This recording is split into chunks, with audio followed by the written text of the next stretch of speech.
gentlemen, what is good? So nobody in the house want to hear that. You had a valid point. I'm all smiles. I'm good. 18-game season. I think it's stupid that they complain about the longevity of their careers. Either you in or you out. Last 8 seconds. It's weird because I never really changed my opinion like that. This university is built on hate. This is what greatness looks like. Welcome to the Hate Watch You.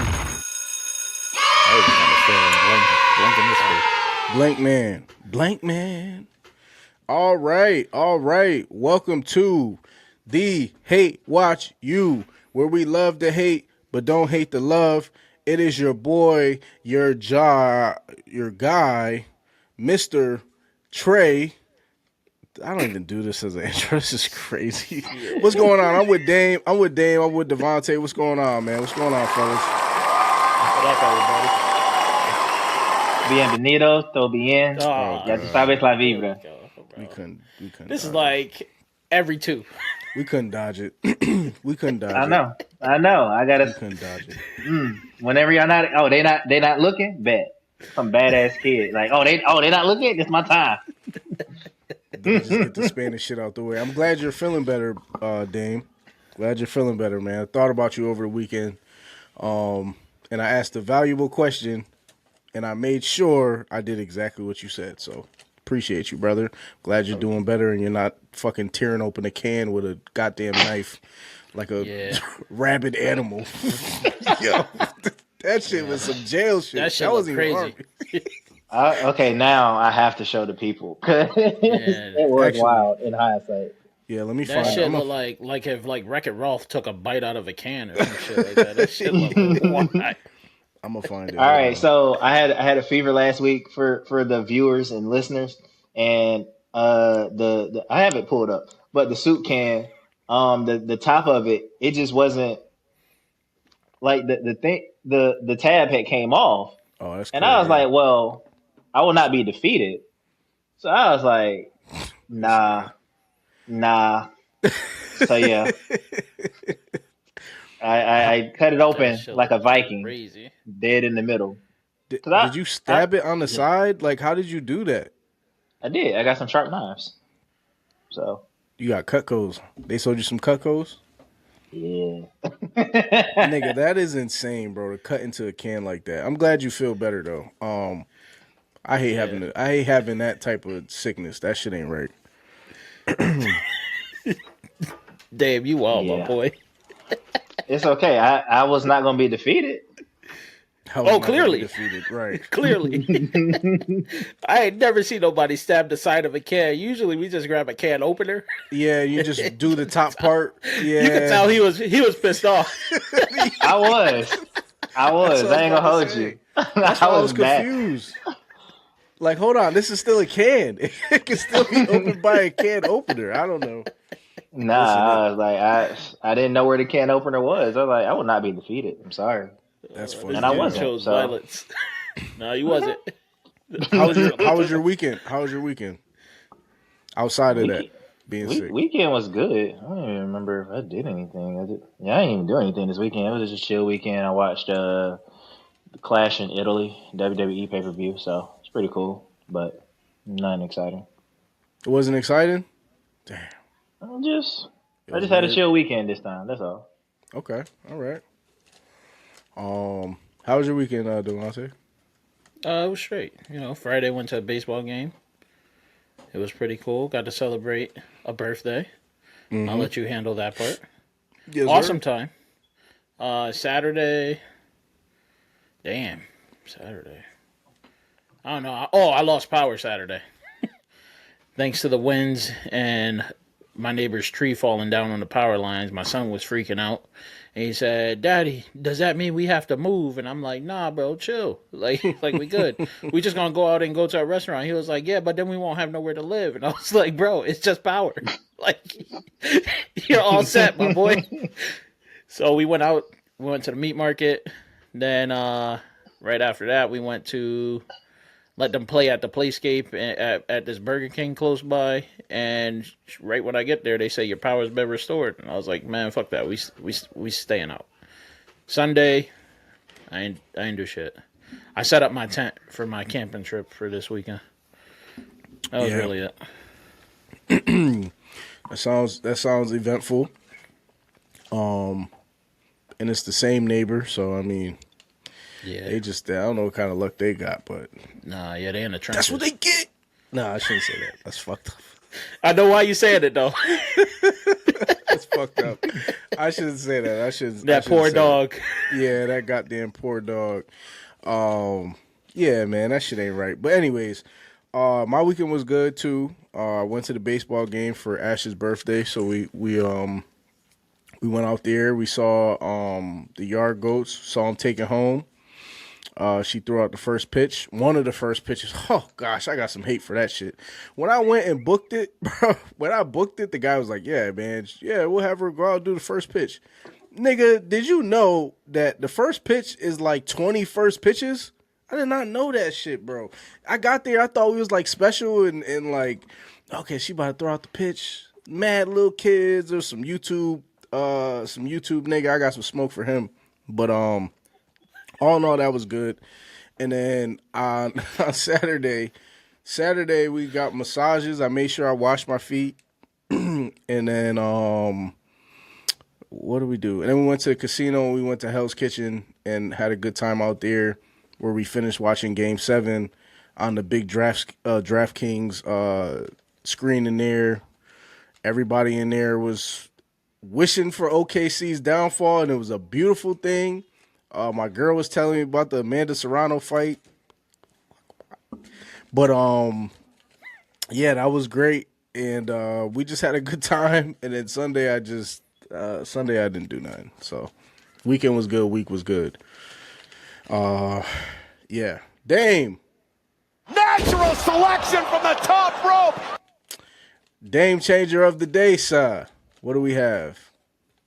So we all know that OKC's center did not have no dog in him. He was a bitch. It's okay. Straight up. And I was thinking of one of my favorite Nike commercials, R.I.P. Kobe, but it was him and Kanye, where Kobe was like, "Are you the same animal but a different beast?" Right. And once a week, I'm like, "What the fuck does that mean, Kobe Bryant?" Right. But it leads to the question, because Chet had no dog in him, and I want to know when the lights are bright, what animal are you? What is your spirit animal when it's time to get going and the lights are bright? That's a good one. When the lights are bright, what animal are you? I would say a dog, but that's, come on. I would say like a jaguar or like a panther. Just because of, I think jaguars and panthers both climb trees, right? Mm-hmm. But just because of how sneaky and how they move under pressure, right? Like they similar to like lions, but their approach is a little different. Like they're watching and scoping you, and then when it's time for them to attack, they're like, shh. And they handle business. They might snatch your ass up into a tree. They do what they gotta do, and then they take off, or they just sit and observe. So when the lights are brightest for me, I turn into like a panther. Like I'm gonna attack when I need to attack, but I'm also gonna do it in a calculated way. It's not gonna be like super vicious. And that's how I would think about like doing my music when I would get on stage and there was a lot of people or a little bit of people. It was like, all right, I need to get up there. Don't talk to me. Let me scope the stage. Let me see what the fuck is going on here. And then when it's my turn to get up there, I'm just going to pounce. I'm going to throw everybody off guard. Nobody's going to know that I was able to do this. And that's kind of my approach. So, and I did that shit when there was like thousands of people too. Like I'm walking around backstage. I'm walking through the crowd looking regular, degular. And then I get up on stage and they're like, oh my God, this is the same guy that was talking to me.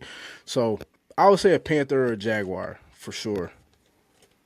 I will point out that jaguars are one of the few felines that are good swimmers. I saw a video on Animal Planet like a few years ago. A jaguar took a he scoped out a crocodile or alligator. I can't remember which. You fucking nerds out there, um, but yeah, he just snatched up the fucking animal and just with his Out the mouth and water? took. hmm Damn. Yeah, so that That's shit some was shit right fire. there, bro. Yeah, but go ahead, That's some Devontae. shit right there. I didn't know that. Mine is gonna be something I used to write on my arm when I used to play my high school games. So I took Greek for like 2 years. So tous bous, that's the ox. Oh god. The ox. Nigga Hell speaking yeah. a foreign language too. What the fuck is going on?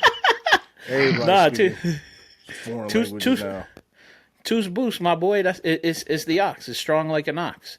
The oxes, they're patient. They're known to be hard workers. Their strength is ridiculous. I just feel like they're very prosperous. So I feel like if I'm any animal, plus they're big and I'm a big dude, so I would say the ox. Tous bous, my boy. Tous bous. Strong like the ox. Strong like bull. Strong like ox. Tous bous. Nah, honestly though, like it. to be honest, that's something that's different too. Like, yeah, everybody could say the dog thing. I don't even want to call Chet a dog, by the way, Huh? because like he said, oh, he's not a dog. He's a bitch, but a bitch is a female dog technically. okay. So he doesn't qualify as that either. That dude more like a meow meow. That dude is a cat. Feline. Puss in Boots. Yeah, that shit is crazy. Nah, he don't even deserve that title because Puss in Boots has some fight time. He more like he's like Genji. But to be honest, yeah, I would say the ox. It's interesting that you chose Jaguar too, seeing that name like the Jaguar. So I want to see what my boy about to say. Well, I couldn't say cowboy. Shit. Yeehaw! Yeah, I would have had some choice words for you on that one. I always want to be a cowboy. I used to work at the Boys and Girls Club in Connecticut, and that's how me and Trey met. For those listening, and I used to work primarily with the 9 and 10-year-olds. And one day I was responsible for field day. And so that earlier that afternoon during power hour, one of the kids was like, "Oh, I can beat you, Mr. Damien, in a foot race." And I was like, "Huh?" Now I'm over here working with two girls on their cursive letters, and some 9-year-old boy, 10-year-old boy is like, "Oh, I can beat you in a foot race." I'm like, "Huh?" I'm sorry, that don't even sound right, remotely correct. So I asked the class. It was like 20 of them. I'm like, "Hey, who all in here thinks they can beat me in a foot race?" And 18 of them raised their hand. I was like, Jeez. "Bet. Don't worry about it. Don't even worry about it. I'll see y'all at field day. Don't worry about it." And so fast forward a couple minutes later, one of the boys, and not took it serious too. don't worry about that. And so Right. and so 9 and 10-year-olds, they what is it? Kids say the darndest things. So one of my kids, he asked, "Mr. Damien, what is your favorite animal?" And before I could answer, one of his boys pops up. He was like, "That's too easy." He's probably gonna say something stupid like a dog. That's too simple. What is your favorite reptile? And I'm like, okay, well, I've never thought of having a favorite reptile, but they're kids, so you have to, you gotta play with their imagination. Yeah, you know what I'm saying? Like adjust on the fly with their imagination. They kind of punked you a little bit and forced you to change your answer. They tried to. They did. And so I was like, boa constrictor. And one of the girls was like, boa constrictor? Isn't that a type of snake? I was like, yes. Yes, my darling. It is a snake. Somebody said, aren't they poisonous? I said, they are venomous. Most of them, yes. But boa constrictors, like the tattoo on my arm, they are not. They kill their prey by literally wrapping their body around them and taking their soul and crushing their spirit, which is what I'm going to do to y'all today in that 100-meter dash when I see y'all at field day. So my animal is a boa constrictor. Absolutely. That's crazy. Absolutely. Did you? And you beat? I'm assuming you beat the kids, right? I beat the brakes off of them. Fuck yeah. What? What? Racing 9 to 10-year-olds going crazy. Let me ask you a question. They did not get a head start. Did you go? No. Did you go top speed? Did you go top? Absolutely. Speed? Oh yeah, You went top speed on 9 to 10-year-olds, bro. I had starting blocks and everything. Fuck them kids. Oh, that's crazy. Yeah, teach them a lesson. No participation trophies. I'm like, and y'all don't get. Y'all don't get no head start because y'all said y'all can beat me, so you don't need one. I don't care. Yeah. Exactly. That's how this nigga feel. Basically. That is. I don't care what that shit was. You know, Dave was one of those ones going like this to the kids. Right. Behind it, hit him with the cheetah. Dave said, "Meep meep." I didn't even do that. Head was straight like a fucking ostrich the whole time. You didn't even have no fun with it. That's this nigga was nah. And I'm just like, I dead ass. I'm like, business as usual. No, that's that is crazy. fucking comedy. There was no smiles, and the counselors was like, "Oh, he's dead at," and I had khakis on. I had my Boys and Girls Club T-shirt and some khakis on, and I smoked. He was trying to, I was like, he was definitely teaching them a lesson. You said down south speed is different than up north. For real. Right, and I told him, I'm like, hey, and I told my supervisor, hey, call that shit. Like, hey, get on your mark, get set, go. This is what we're gonna do. All right. I tucked my whistle in and everything. All right. Supervisor was like, "Dave, it's not that serious." Nah, fuck that shit. And I was like, "It is that serious." And after this, we're going to the long jump. I don't know what the fuck you thought this was, and then we'll do dodgeball after that. That is the long crazy. Jump. That's crazy work. Right? You motherfuckers gonna jump. They're we done turned this shit into track and field today. Jump. Yeah, no, that's fair. They're 10. All they do is run and jump. I mean, to your defense, me and Devontae back in the day, we were running you know the old school gladiator games where they would stand on something. Yeah. That was wild. Yeah, we was doing that with the kids, so I don't blame you for going crazy. Hey, we did that one time. These kids had on like hockey helmets, right? And they were standing on some mats, and they were fighting each other with noodles or some shit. I don't know what it was, but one of the kids fell off, and the ground was the gym floor because we didn't cover it up. So one of them got hit off. Boom. Fell, smacked his head on the ground, and started crying. He was like, "All right, we gotta change this." He said, "All right, we gotta switch this shit up." So, but I don't blame you because we also were playing hockey, basketball, soccer, or some stupid shit like that, where like we set up the gym as like a hockey rink, and we were playing hockey, and we were checking kids into the thing. So I get it. No mercy. Dodgeball. Hey, listen. Yeah, Dodgeball. I was throwing that bitch like Clayton Kershaw Game 7. Yeah, me too. And I think that was back when we had. They didn't have the rubber balls, but they were the small ones, foam ones. Yeah, the foam ones. The ones you. So I can just. Yeah. Where you can hear that shit coming. Yeah. Yep. Yeah, that was my shit. Oh man. Or Gaga ball. Y'all know what that is? You know what Gaga ball is? I don't. It's like dodgeball, but like you're in like this little rink. Yeah. And like if the ball touch you, you get out. Yo, it's crazy. It's crazy. Because the kid's little, so and we taller than them. So as you're trying to like get them out, you like really kind of you might hit them in the face. That was the only time. The only time I ever heard of that game was when I went to that damn camp. Yeah, and then all of a sudden it playing Gaga ball. They was playing but then it became something big all the time. Yeah, I know. Oh, we was playing burn ball. Scramble. They like scramble. Boy, I was on their neck. What is scramble? Every dodgeball is just basically every man for themselves. Oh yeah, so basically, yeah. So like Hunger Games. Yeah. So like, if I get you out, like whatever, and I get you out, but whoever gets me out, everybody that I got out, they free. They free now. So yeah, we played that. I was waiting a bad show on Get Up or fucking Go Like a Wingo. Oh, I got their ass at 3. I got their ass at 3 p.m. Fuck hell up on some scramble. I'm about to let him have it. Down in the dungeon.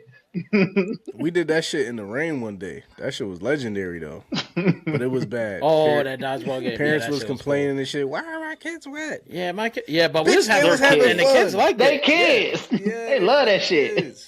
Yeah, we once brought over. You remember we brought over the Weathersfield counselors? We had the counselors versus counselors football game. Yeah, that shit and we was made fun. them watch it. I know. That shit was really for the adults. Yo, we made all the campers watch that shit. It was their counselors and counselors in training versus our counselors. I think we waxed them that game too. That was hilarious. We was doing illegal shit, but yeah, that shit was fun. Allegedly. But Dame the boa constrictor. I didn't know that. Did you get the tattoo on your arm before the kids or after the kids? After the kids. After I came back from deployment. Because it made me think of them when I moved down here. So I was like, okay, well, that was a sentimental moment. It was a memorable moment. And that's fair. How long ago was that? How long ago did you race those kids? About 5 years ago. They old now. You think you could take them now?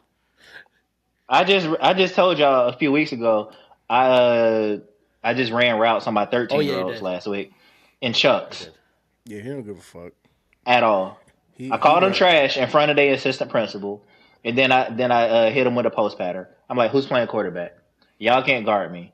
None of y'all can. And then I was like, you know what? Fuck it. You remember that scene in Atlanta when Mike Vick was just giving niggas the business in the 40-yard dash? That's how I was doing them on route running. They thought I was tired, and one of them thought they were Childish Gambino, basically, and was like, oh, I can take him. No, you can't. No, you can't. I'm jamming everybody. I don't care. Jamming them niggas like Concord Grape. I do not give a fuck. You supposed to have a heart, man. Have a heart. Have a sense of heart. Jeez. Yeah, I am not John Q. I'm so sorry. Like, I do not give a damn. I'm fucking dead. All right. So it's got to be learned the hard way. Thank you for that changer, Dame. And we're gonna keep it hot, man. We're gonna keep it right to it. We're gonna do our 30 seconds of love segment. 30 seconds of hate. Excuse me. Because we were just talking about how much we love whooping kids' ass. Confused me a little bit. Whoa. That's like a double negative. I didn't say that. That's all him, y'all. That's what Dave said. I did not say that. I got kids. Dame just went up. I'm not. I love them kids. Dame just had a whole diatribe about how he was beating 10 and 13-year-olds and racing and shit. We like beating kids, man. Not in that. All way, right, Joe Jackson. You know what I'm saying? Yeah, damn, AP. Whip him into shape. All right, 30 seconds of hate. Let's 30 seconds of hate. They done switched around the fucking soundboard. I don't know where nothing is now, and I can't even. They did me so filthy, but here we go. Oh man, hate.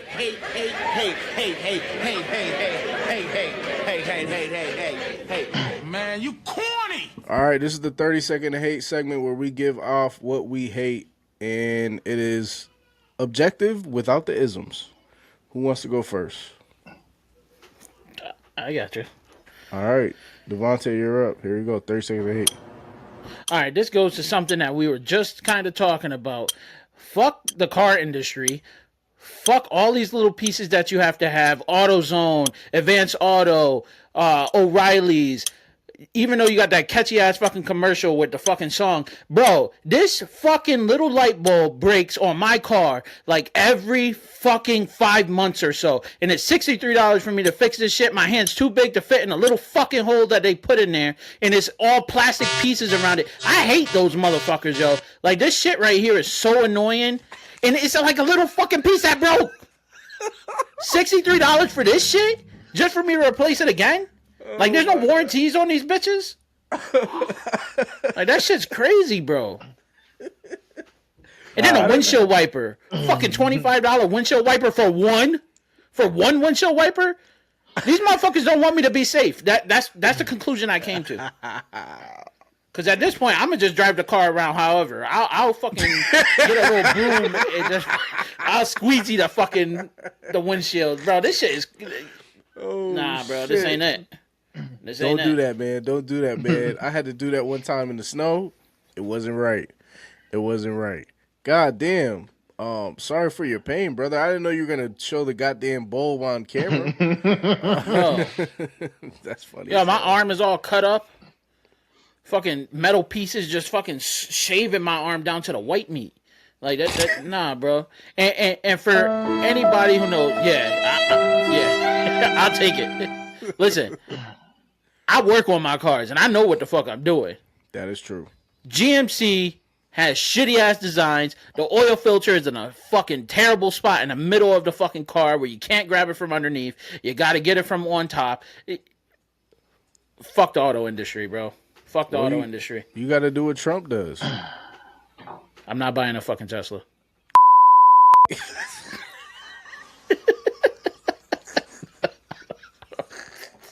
I don't even know what that means.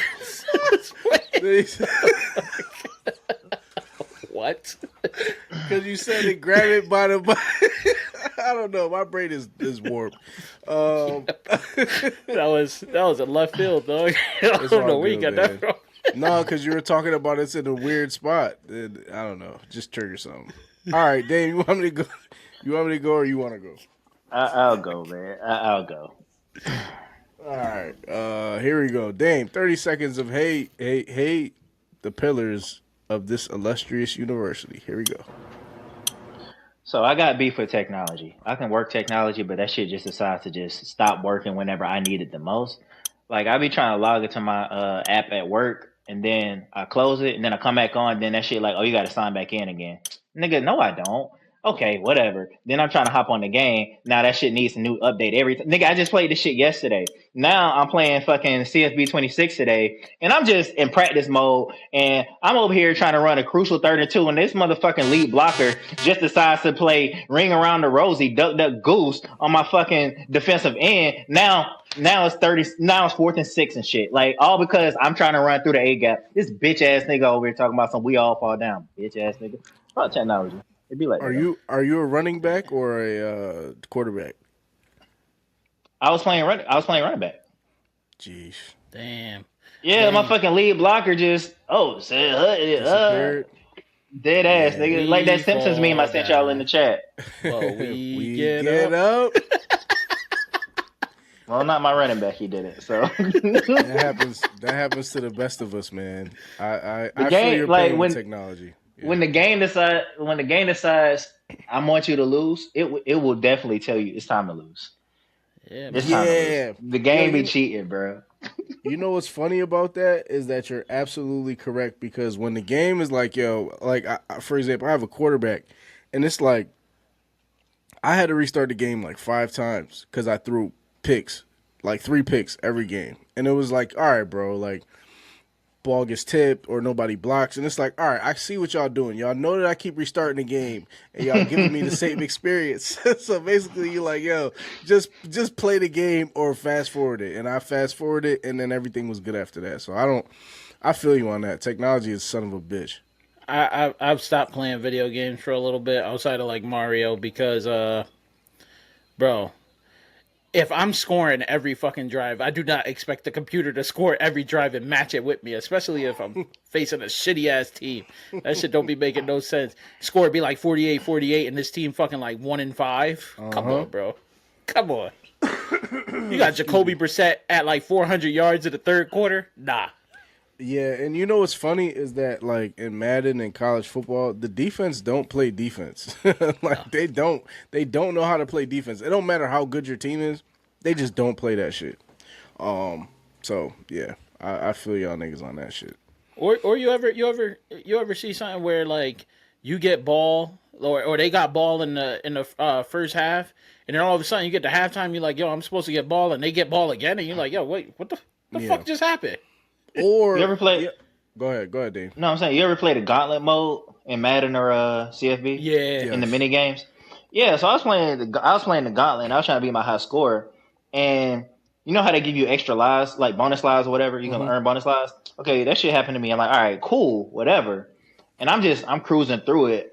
I look up the very next play. It was like, all right, cool, you do this thing, like whatever, you fine.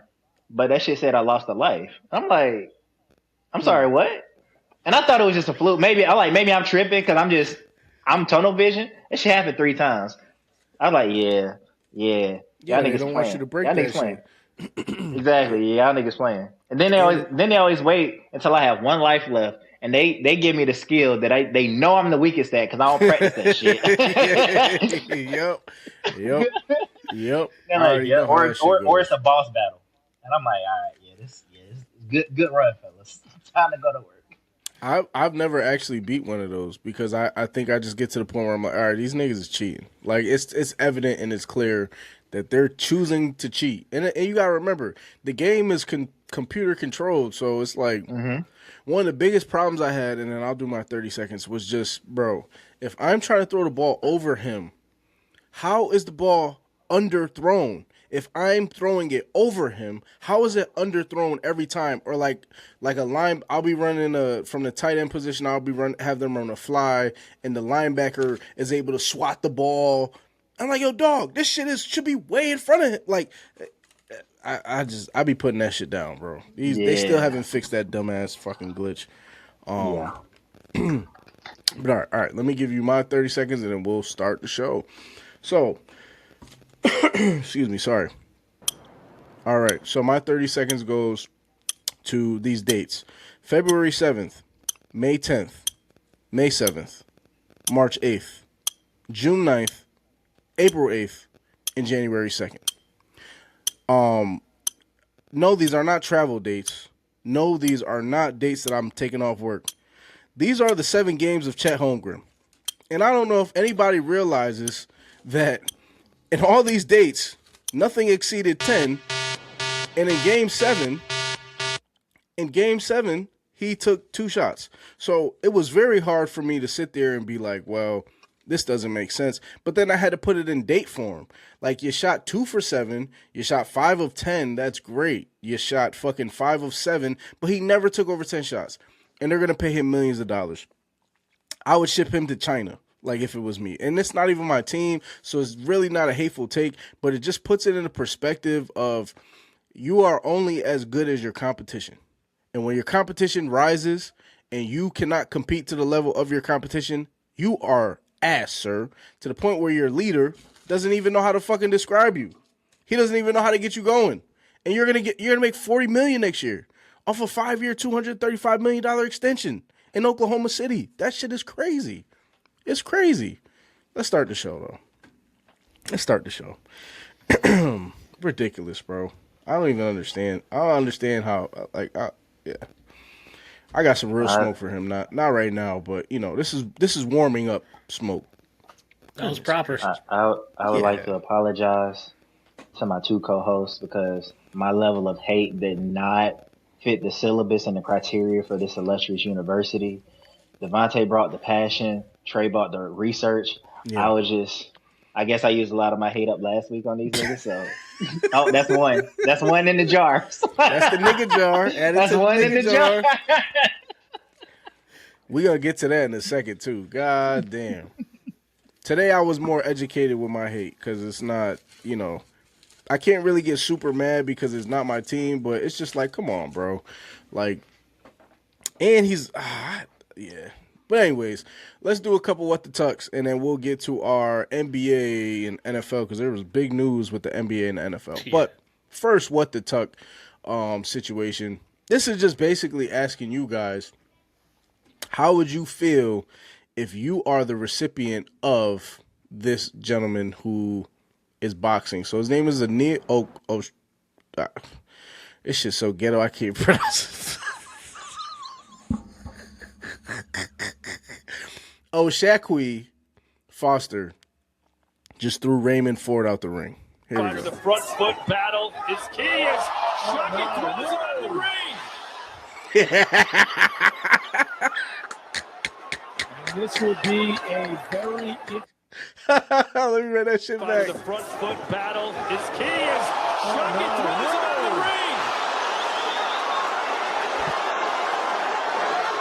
And this will be a very interesting call from the referee.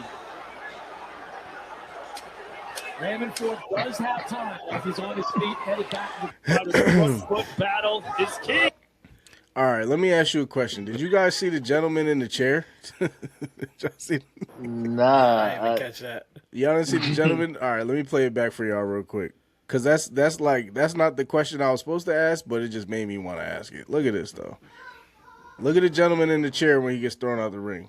And for those that are listening, we're watching a gentleman get literally thrown out the ring in a boxing. The front foot battle is key. All right.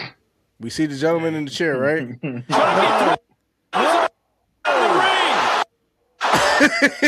He said, fuck that shit. He didn't give two shits about trying to help him.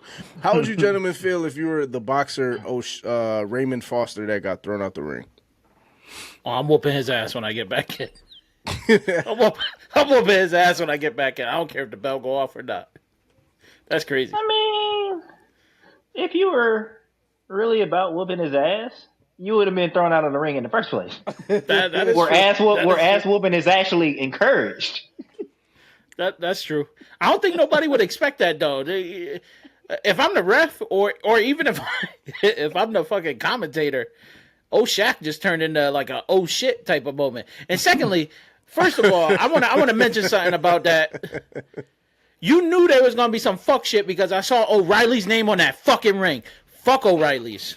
Hold on. What? He had smoke for O'Reilly's, remember? In his 30 seconds of hate. Oh, right. Yo, this nigga linked that shit crazy. Yo.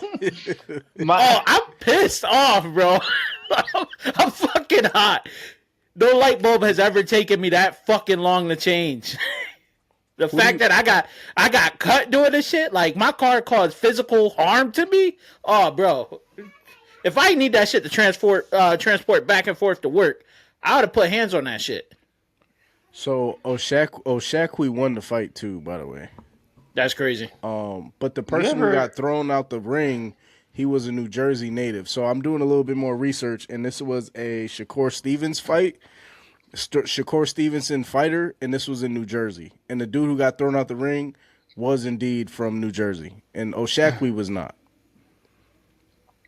You ever be taking like you're in a deep sleep, and then someone just taps you on your shoulder, you're like, hey, huh? That would have been my response as I'm thrown out of the ring, because I was, what just happened? I was expecting hands, not grabs. Like, what was that?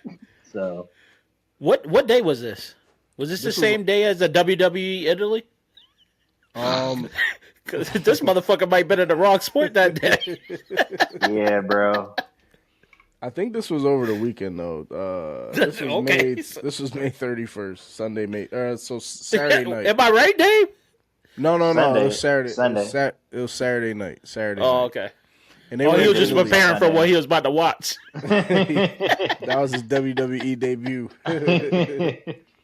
Yeah, so Shaq won the fight. Shaq Foster, he won, and he's looking to fight Shakur Stevenson. So, with that being said, I'm gonna go to the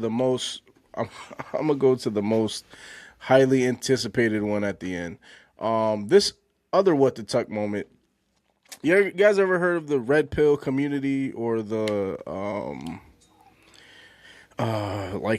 what's his name, the Tate, the people who are like Andrew incels, the Andrew Tates. Okay, so I don't know if this is a part of that community. First of all, I think those niggas are lame. So let me get that out the way. And I'll add that to the nigga jar. But I think those people are lame. All right, anyways. Let me play y'all a clip of some lame shit that I've seen. So, I probably should not. All right. Y'all gonna be like, what the fuck?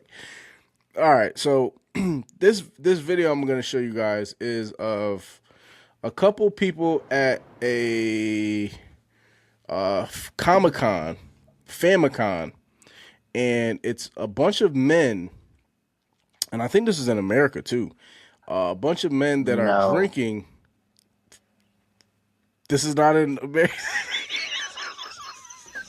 My bad. Go ahead. Continue. My fault. I'm gonna just watch the game until you're done. I believe this is in America, and it's a bunch of men that are drinking fresh feet juice from different players, and they're paying for this experience. Also to note, it was fake, but they were saying people were getting sick from it. But I'm just gonna play this and let me know. Several men in California are planning to sue Fanimecon after getting lung infections from drinking foot juice sold by female cosplayers. The incident reportedly happened during Fanimecon 2026 in San Jose, where a group of female cosplayers began selling cups of red drink for $15. But the drink came with a strange twist. The women would place their feet inside the drink, and when a man paid, They would lift their feet out and let the liquid drip down from their feet for him to drink. The stunt quickly pulled in a large crowd. Many people paid to try it, and the cosplayers reportedly made thousands of dollars in just a few hours. But after the event ended, some of the first men who drank it began coughing heavily. So I don't think that part is real. I think that part is. I should be laughing. How do you gentlemen feel? What's going through you guys' mind? Because what the tuck is that?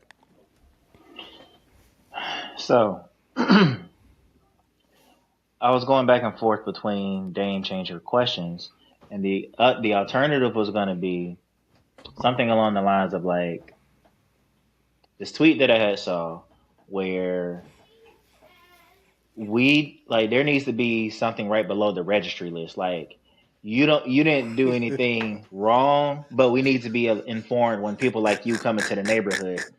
And I was going to ask y'all what activities would constitute as that, but I didn't have one for myself. This would have been it though. Drinking feet. This would have been it, bro. What?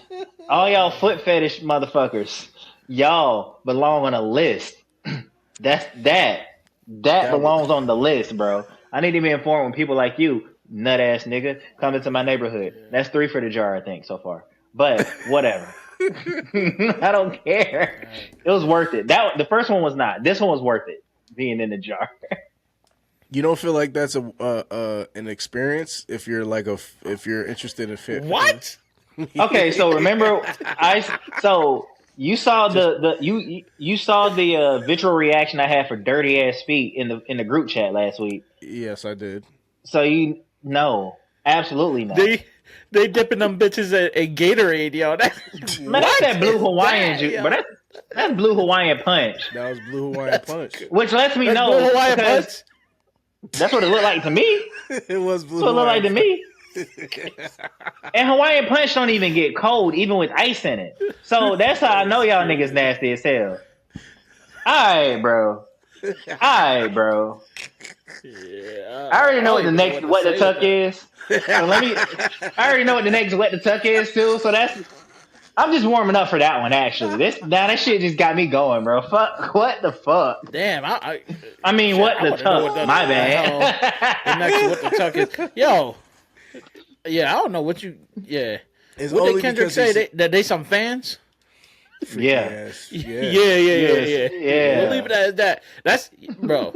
That's real. Like a bunch of people went to go do that. They did that, but they said that they can't confirm. Just get a people cup. actually.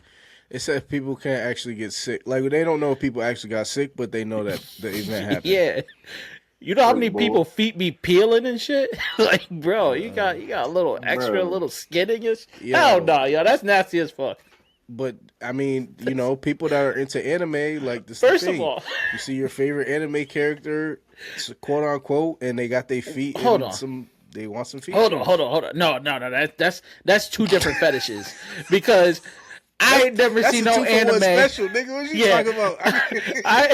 I ain't never seen no anime character or no anime putting their feet in a fucking cooler full of juice. First of all, that's nasty in general, yo. Who the hell wants to do that? And then they just holding their feet up while it's dripping into their mouth. Yeah. Pause. Nah, hell no. I know you didn't say nothing that was pause worthy, but that just sounded crazy. Exactly. That's why they belong on a list. Bro. That shit is hey, crazy. Bro. I'm not. Look, man. I'm not. Put him in the tournament. Put him in the. I can't say what I want to say without sounding pause worthy or incriminating. So I'm gonna just shut the fuck up. But yeah, that shit just nasty, bro. The minute I saw foot juice, in the headlines, it was like. Yeah, I'm all set. I couldn't believe that either, which is gonna lead me to my last what the tuck because now to be fair, I think this is a CIA psyop. I've never seen anybody in my life, black, white, or not, that have done this, that have thought about doing this. This isn't even a nigga idea, but somehow it's called the nigga jar. You can't convince me that a black person created this. You just can't. We created fried chicken. We created the stoplight. We created super soakers. And you're telling me black people came up with this nut-ass idea. We created soul food from scraps of the slave masters. And you mean to tell me that we created this? This is going to set us back 1,000 years, which is why I don't believe it. I don't believe it.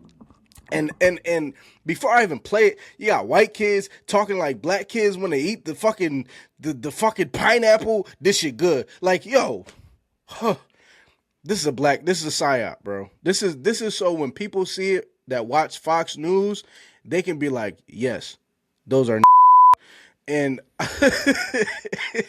and I don't believe it. I don't believe my people would do something so stupid like this. But let me share this with y'all. This is what they call a jar.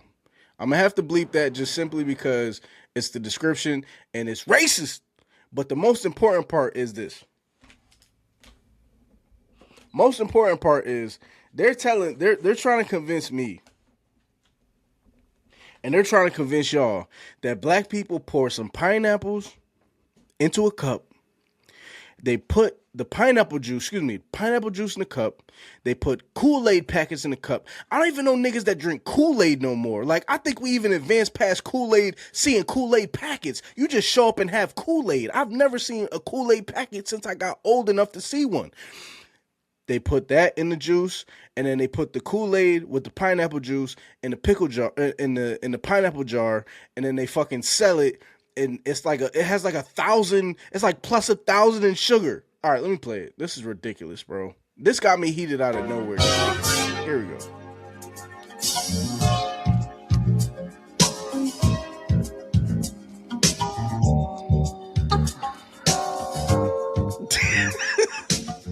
Nah, dog. I'm not believing it. Nah.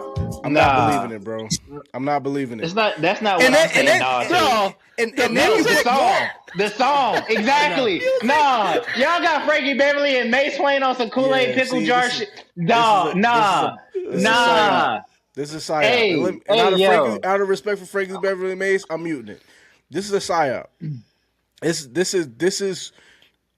Yo, hold on. All right, so this is how I know. See, this is how I know. This is how I know it's not black people doing it. Go ahead. Say what you're gonna say.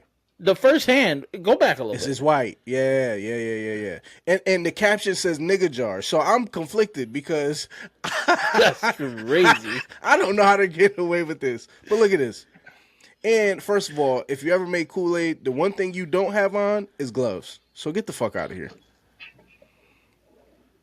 All right. So they take the Kool-Aid, they pour it into the pineapple jar. They let it sit for hours. After that, you mean to tell me you take the pineapples out and then you season it with more Kool-Aid over the top? What is that, powdered sugar? That's Kool-Aid. Kool-Aid mix. Oh, they wildin'. And then you dip it in there? Bro, we didn't create this. I'm telling you. I need to see the size of the person for this. Because this is crazy work. Nah, I'm gonna find more. But how do you gentlemen feel about the quote unquote nigga jar? Well, first of all, you say you never see those Kool-Aid packets before. No, I said I never seen them in this day and age. I haven't seen a Kool-Aid packet like that. Man. My wife makes that shit for the kids sometimes, so I see it all the time. But I've never seen no shit like this. I thought those was pickles when I first saw that video. Me too. That's I don't know. That's diabetes. That looked like that. I could see that dude that had the walk around snack having that. You know what? I won't even subject my mans to that. I won't even subject. Look at this. Look at it. I won't even subject my man's walk around snack to that because he had a little bit more science to it. Like he was, well, this is where you get this. You get 3-for-1 special. What? He had a little bit. My man had a little bit more science. Look at this shit. Look at this. That bit tough. Oh, hell no. Excuse me, kid? Turn it off. What the fuck did you just say? What the fuck did he just say? Is he from Rhode Island? The fuck is this kid talking about? That bit tough. That bit tough?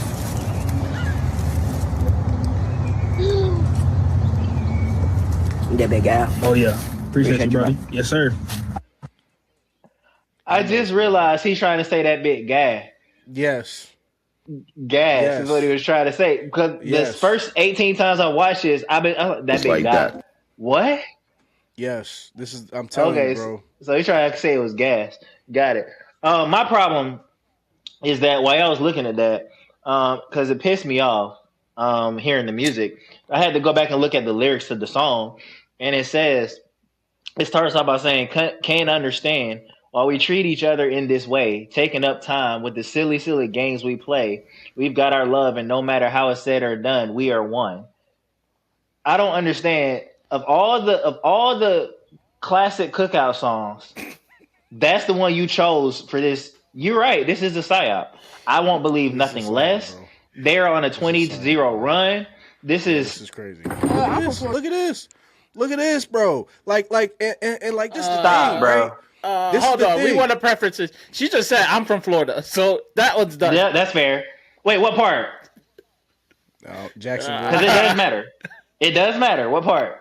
I don't know. I just know she said I'm from Florida. Stop. No, because if she was from Jacksonville, she would have said she's from Duval. Sebring. Sebring? You know what that is? Nope. Florida's fucking huge. No, I'm from Florida. In Sebring. Sebring? What is? I don't know what it is. Give us your honest opinion now. Oh, they trapping these.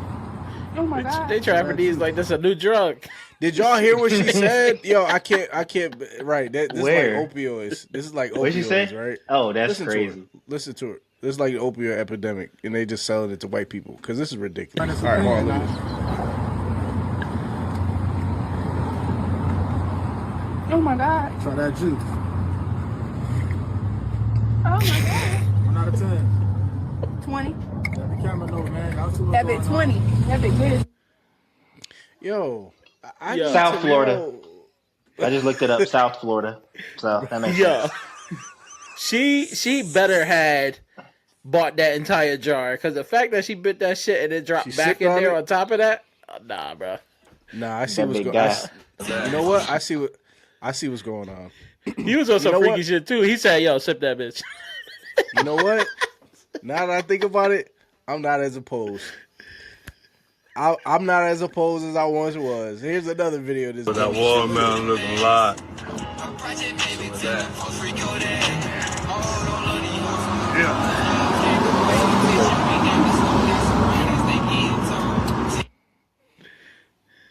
I'm not opposed anymore. Oh yeah, that's good. I'm not opposed. That's another person that's listening to somebody. Look at this.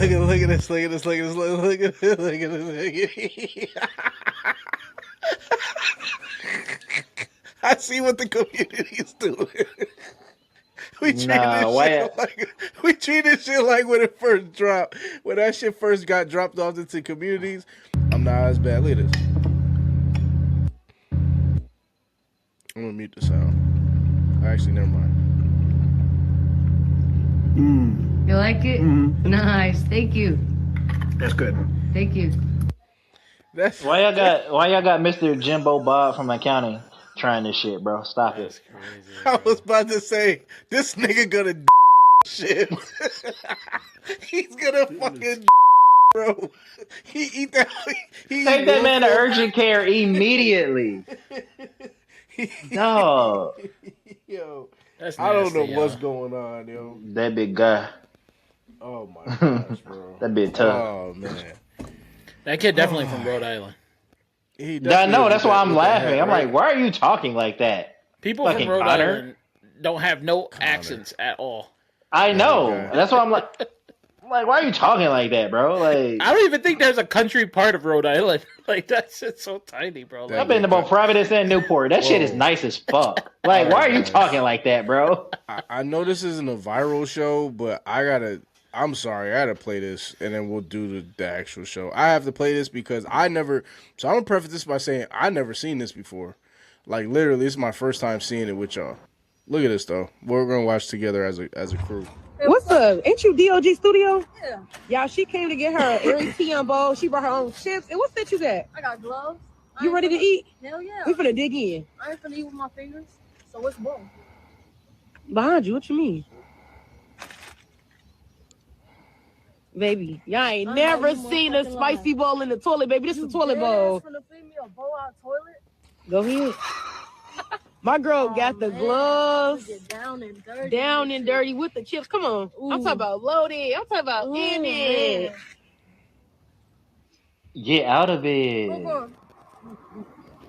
It tastes better with the toilet. She said she want to get down and dirty. We're going to get down and dirty. All right, I've seen enough. Every time I've seen the black latex gloves in anything, I already know some fuck shit is coming. It's kind of like those neon basketball jerseys in the pickup runs. Whenever you see those shits, you already know some fuckery's afoot. This is that. Yo, we have failed as a society to be eating food out of a toilet that they brought into the street. Yeah, this is different, man. Everybody want to go viral. Yeah. Yeah, double entendre.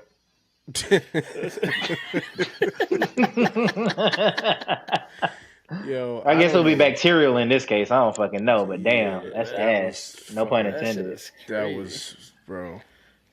Oh, what is it? What was in there? It was like chips and what? It was like chili chili and like chicken and chili. Yeah, like in the bro. toilet. The shit looked like shit. Yo, that's what I thought when she started picking it up. That's when she dipped it in there. I'm like, bro. Wrong type of chips and dip, bro. I don't know what's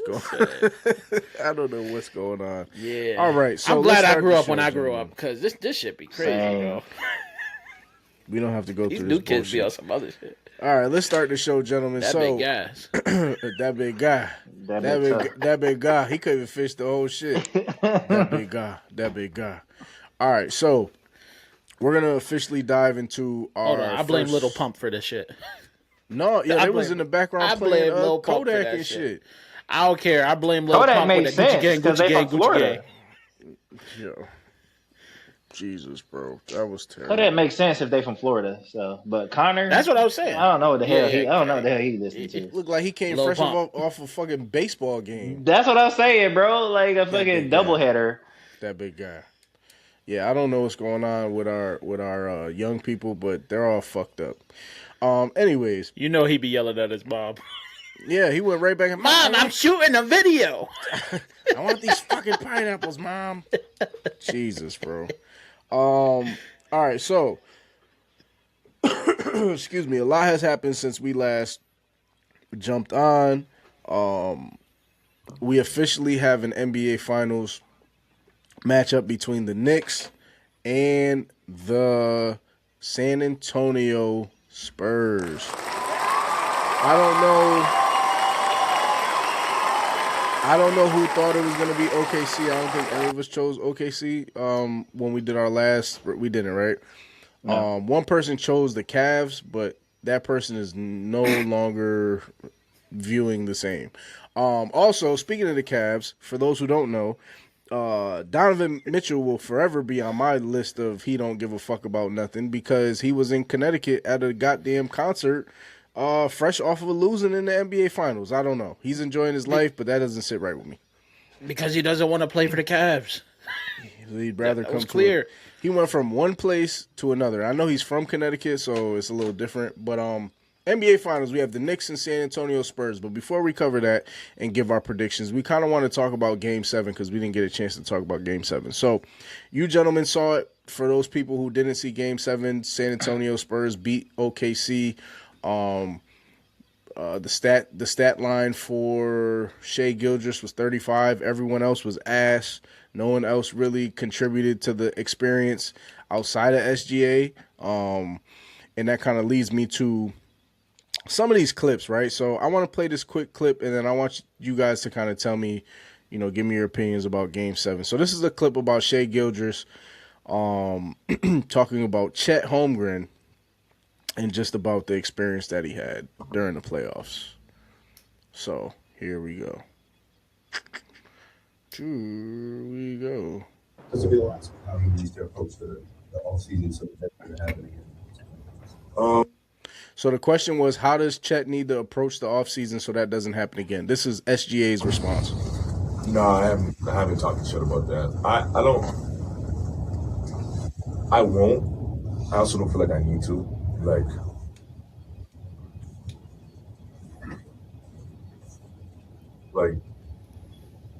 I didn't perform my greatest in series either, and Chet won't come to me with a development plan for the summer. You know what I mean?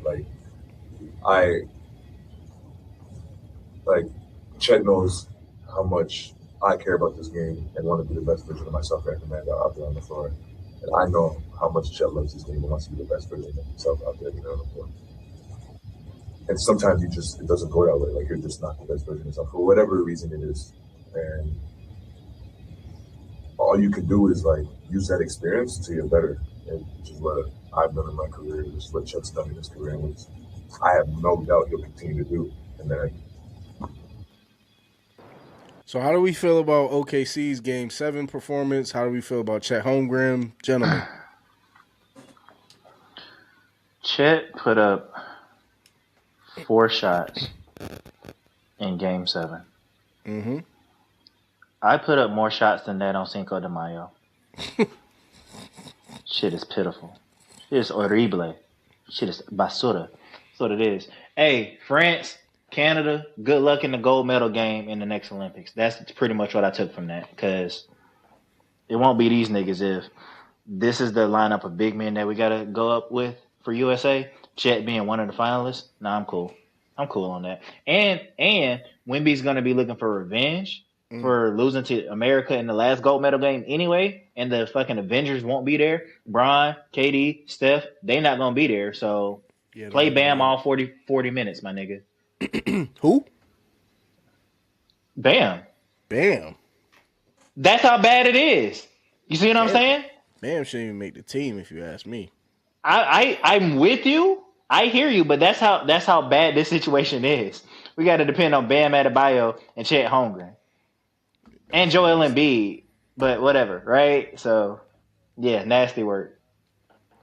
Yeah, I don't know, man. I wasn't even really paying attention to that. As I was looking at SGA, all I kept hearing in my head was, my mind is telling me no, but my body is telling me yes.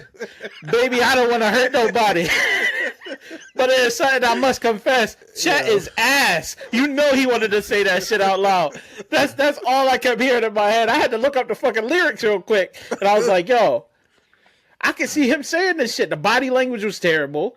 Yeah. You know he wanted to say it and be like, bro, this dude gave me 4 points out of a whole game? Yeah. Come on, man. This is your number 2? This is one of those... Fucking Wemby just basically went to them and said, this is your king? This is your king? Yo, that was straight domination, bro. Like, Chet didn't do shit, bro. Like, if they think that he's a star... If you want to get a better player and you want to kind of make it into the next league, you want some toughness, they need to trade for Giannis. They got the pieces that they can do it. They should trade for Giannis. So, excuse me, hold that thought for a second. I want to play this Chet clip because he actually responds to about his performance. And then I want you to tell me about the future of OKC, especially with that point, Devontae. 1 second. Let's see this, though. Because I do feel like we should hear this side, Chet's side of things, like what he thought about, what he was going through. We should at least hear him out, right? Not shooting. Well, let's hear what he has to say. We tend to sort of put the team first, and we have... And this, you know what? And this is the thing too that I got an issue with is like, yo, if this is anybody else, we're not And first of all, Chet is 24. He's not he's old enough to take some harsh criticism and some commentary. We only are handling this Chet situation with kid gloves because of who he is. If this was Anthony Edwards who put up 4 points, or if it was fucking anybody else in the world, we wouldn't be asking, you seem to put the team before you. Nigga, what the fuck is you talking about? He didn't get no boards, he didn't get no assists, he didn't change no shots. The nigga had 4 points. What are we talking about? He 2 was put free the team throws first. 2 was free throws, and he didn't even take a shot in the second half. How could, what are we talking about? These niggas. Bro, before you play I wasn't in that locker room. I was like, yo, why are you being such a bitch What is the issue between you and Wemby, and why did you have that dumbass demon look on your face after the loss in Game 1 if you was going to put up a stinker in Game 7? That was Bro, what's the issue between him and Wemby? Motherfucker, what's the issue between him and the basket? Put up a shot. What is we doing? Secondly, you know somebody gonna be on some fuck shit when they lick their lips right before they start talking in the interview. Well, hold on. And then hold on. The last part, the last part is the fucking Boozer brothers when they lost in that fucking right. Yo, they Talk treated it. Yo, the amount of questions that they was asking them, and these are young kids. Right. Aren't they like freshmen or something? Bro, come on. This is an NBA champion. This is an NBA champion. That's crazy work. That's a great But point. he definitely gonna say some fuck shit because any person that's licking their lips before they about to have a conversation, you know they about to be on some dumb shit. Look at it. He just looks dumb. We tend to sort of put the team first, and we have seen. You know what, Devontae, you made a good point because they weren't asking Cam Boozer, do you seem to put the team first? And I know these are different reporters, different place, different prestigious university, but it's like you didn't ask him these questions, and that was more devastating than this bullshit. Let me play. I'm sorry, I keep cutting. Emotion from you at different points. But there's times where like Wemby is like bumping you on the way to the huddle. Like I'm sorry. Tied for a career low? He's done this before? Yo, what? What the fuck am I seeing? He tied a career low at 4 points? All right, I'm sorry, guys. I know I'm interrupting. Sometimes it's a bad experience when I'm interrupting, but my impulsive thoughts have to cut through at some point. All right, here we go. There's times where like Wemby is like bumping you on the way to the huddle. Like there were times he clearly tried you. Did you feel at any point that you almost went out of your way to like not make it about you and him, like almost to a degree you hadn't before? I mean, at the end of the day, it's always about us trying to win the basketball game. Us as a collective, the Thunder team trying to win the basketball game. And that's what it's always going to be. For you guys. What a crock of shit. And he couldn't even give a fucking stand-up answer, you douchebag. Like, you can't win if you don't score, dog. Like, bro, you were on the All-NBA, you were on the third All-NBA third team. What are you talking about? It's the Thunder before everything else. Your coach had to bench you. What the fuck are you talking about? Future OKC, tell me about it. You talked about a Giannis trade. I would, hands down, I'm getting rid of this dude, bro. Like, there ain't no way, man. Like you scoring 4 points. I got bench players that was scoring more than you, and you supposed to be the secondary star? Hell no. Bring some toughness in there because obviously that's what OKC need anyways. Whatever. I can take heat for this shit. A lot of sass in that locker room. They play games. They play around. They play around in there, and they think shit's fun in games when people got money riding on that shit, bro. Nah. I ain't coming there to fucking watch them do TikTok dances and fuck around in the locker room and shit like that. I want to see basketball. That's what you get paid for. You want to be a fucking influencer? Go be an influencer then. What type of shit are we doing? And I was right. I was fucking right. I said that fucking Spurs was going to win that shit in 7. And when it came down to game 7, I was with Trey and I said, yo, I'm about to put the mortgage down on this shit. Yeah. And everybody turned around at the party and looked at me like, yo, this dude tripping. Yeah, I would have won hella money. Yeah, bro. Yeah, Chet gotta go, bro. Do you think, Dame? Do you think Chet tanked his own value with this and is not a tradable asset? Because there's a lot of questions and comments going around about Giannis.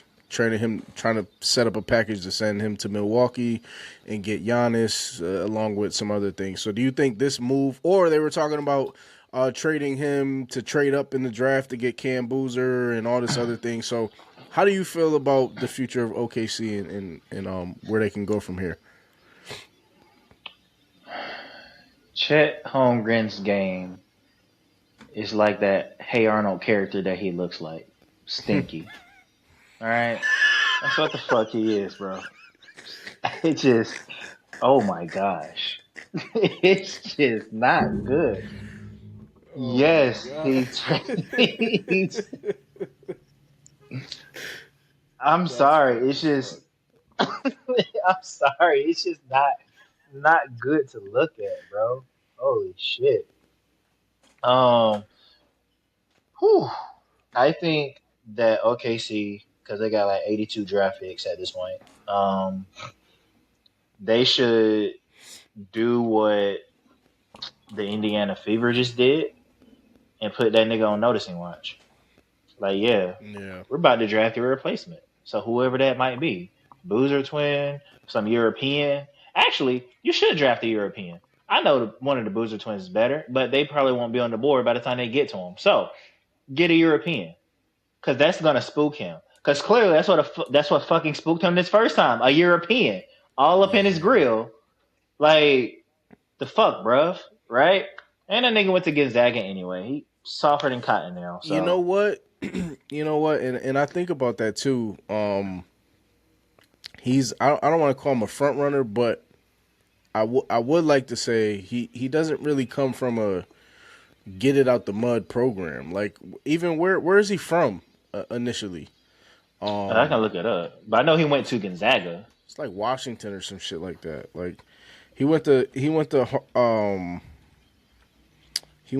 high school in Minneapolis. Okay, so that's a little different. Minneapolis High Academy. And then he Yeah. went to Gonzaga. I just don't know. I mean, there were some good points made. I listened to a lot of shows, and some of the points that they echoed were, people are maybe overreacting. But for me, I would trade him, and honestly, I would trade Jalen Williams if I could too. But as far as Chet goes, because you're going to have to face Wemby at least 4 times a year and in the playoffs. So if you know he's not going to get it done, and that's the example of it, ship his ass somewhere else and let them eat that contract. Like you said, Giannis, or even trading him for picks. But he's getting his extension money one way or another, which is why I have kind of a problem with his nonchalant attitude, because it kind of gives off like, either way, I don't give a fuck. I'm still getting paid. So even if I didn't play good, I'm doing this for the team, but I'm still getting paid. Like, it just doesn't really give off a sense of urgency. Whereas Wemby was distraught. Wemby was crying, passionate, talking about how he wanted to win the fucking NBA Finals if his life was on it. Like, dog, you got mad years. Chill out, bro. You can let the Knicks get one while you get 17 of them after that. You got to relax. But the passion that Wemby plays with is like, you want somebody like that. Chet Holmgren, because SGA was so good, because they were the beneficiary of calls and the whistle, they haven't necessarily had to face as much adversity as they did with the Spurs. But we kind of seen it, and I'm looking forward to seeing what happens from there. But this gentleman here, I'm not going to play the whole clip, but Jalen Williams, they did an interview with him, and he's talking about how he thinks they would have won if he played. Well, nigga, you got to play first. That's like the Kenny Atkinson analytically. Like, bro, dog, I'm getting tired of that, bro. I'm getting tired of all this. We could have. Nigga, you could have not played on your dumbass hamstring and just waited until you were actually healthy to play. You can just tell. It's honestly crazy playing them because I hate niggas that talk like that too, like introspective tone. Fuck out of here, bro. And honestly, like, no, nigga, why is everybody so excited? Why is there no path? SGA, and that's why if I'm SGA, I'll be tight, because he's the only motherfucker that seems to give a fuck with his answers and him speaking about the shit he's speaking about. Like, but listen, it feels like we're playing a version of ourselves. So it's like even yesterday watching them, it's like the runs that they make, we make those runs. So it's weird to be on the other end of that. But it's also exciting. We don't run from competition. Like, it kills me that I couldn't play there, because like those series make you better. Whether or not you play good or bad, or like going out there and competing, like teams that play like that always make each other better. So it sucks that I couldn't play in that series, but they're so young, and like they all accept that the role that they're in, and that's why they're really good. So it was a fun series to watch, I guess. But yeah, they're going to be good for a long time. We're going to be good for a long time. A fun series to watch. Nah. I think what? I think Chet Holmgren is comparable to Kelly Olynyk. That's how that career is going. How fitting, because he also went to Gonzaga. So. Yep. And guess what? What? Guess who's in the finals this year? Kelly Olynyk. Oh yeah, that's right. And guess who gets a championship no matter what? Kelly Olynyk. That's why I said it's not Kelly Olynyk. It's Jeremy Sohan. No, Spurs are gonna win this shit. Well, I'm saying Jeremy Sohan gets a ring no matter who wins, because he played for both teams. Yeah, that's a nice little stat. Fuck Chet. Fuck the other J. Will. All them dudes, bro. Soft. He sound like. I respect that answer though. You respect that answer? That he wished that he could have played, and like iron sharp as iron. Basically, that's what he said. Me personally, bro, I'm telling the coach, you don't put me in, I'm done playing for this team. He could have played. And if he couldn't play, he should have never suited up for any of them fucking games. If you was that hurt. So this is my thing. If you're hurt, bro, and you have a hamstring issue and you can't play no other games outside the one game you played, that means A, you're either not pushing yourself, or B, you shouldn't have played at all. You can't do, let me play a couple games, now my hamstring hurts. Nigga, I agree with that. We saw Ant Edwards come back from a hyperextended knee, bro, in less than 2 weeks. I don't know what type of shit he was on, but this nigga, if you're hurt, stay hurt, nigga. Shit or get off the pot. You hurt, you hurt. You not hurt, then you not hurt, nigga. Fuck is you talking about? Thank you. You're learning, my friend. You're learning. What the fuck, Shit or get off the pot, my boy. Yeah, bro. I wish I would have played. I wish I would have played, nigga. I wish I was a little bit taller. I wish I was a baller. Like, what the fuck, nigga? I wish. You got R. Kelly on your fucking team making all these goddamn wishes like you fucking Timmy Turner and shit. Ooh. I wish you would shut the fuck up. How about that? Yeah. That's a song too. Same. Bars, nigga. I wish that I could say that. I wish that I could play the game of the OKC. I just wish. No, yeah, but no. Fucking R. Kelly. Make a wish. SGA got an I wish song too. The fuck, I know. Man. I know. So does Ray J. Listen, yo. To be honest though, like I respect his answer in a sense that he at least talked. All you got from Chet was like eye rolling and shit like that, and oh yeah, we're trying to look after the Thunder and. Like, Chet looked like see that? Bro, like what is we doing, bro? Chet looked like when the drinks are finally starting to hit me and y'all are asking me questions. Yeah. And I'm trying to process what the answer is I'm about to give. And I know it's about to be some bullshit because I'm not gonna remember it tomorrow anyway.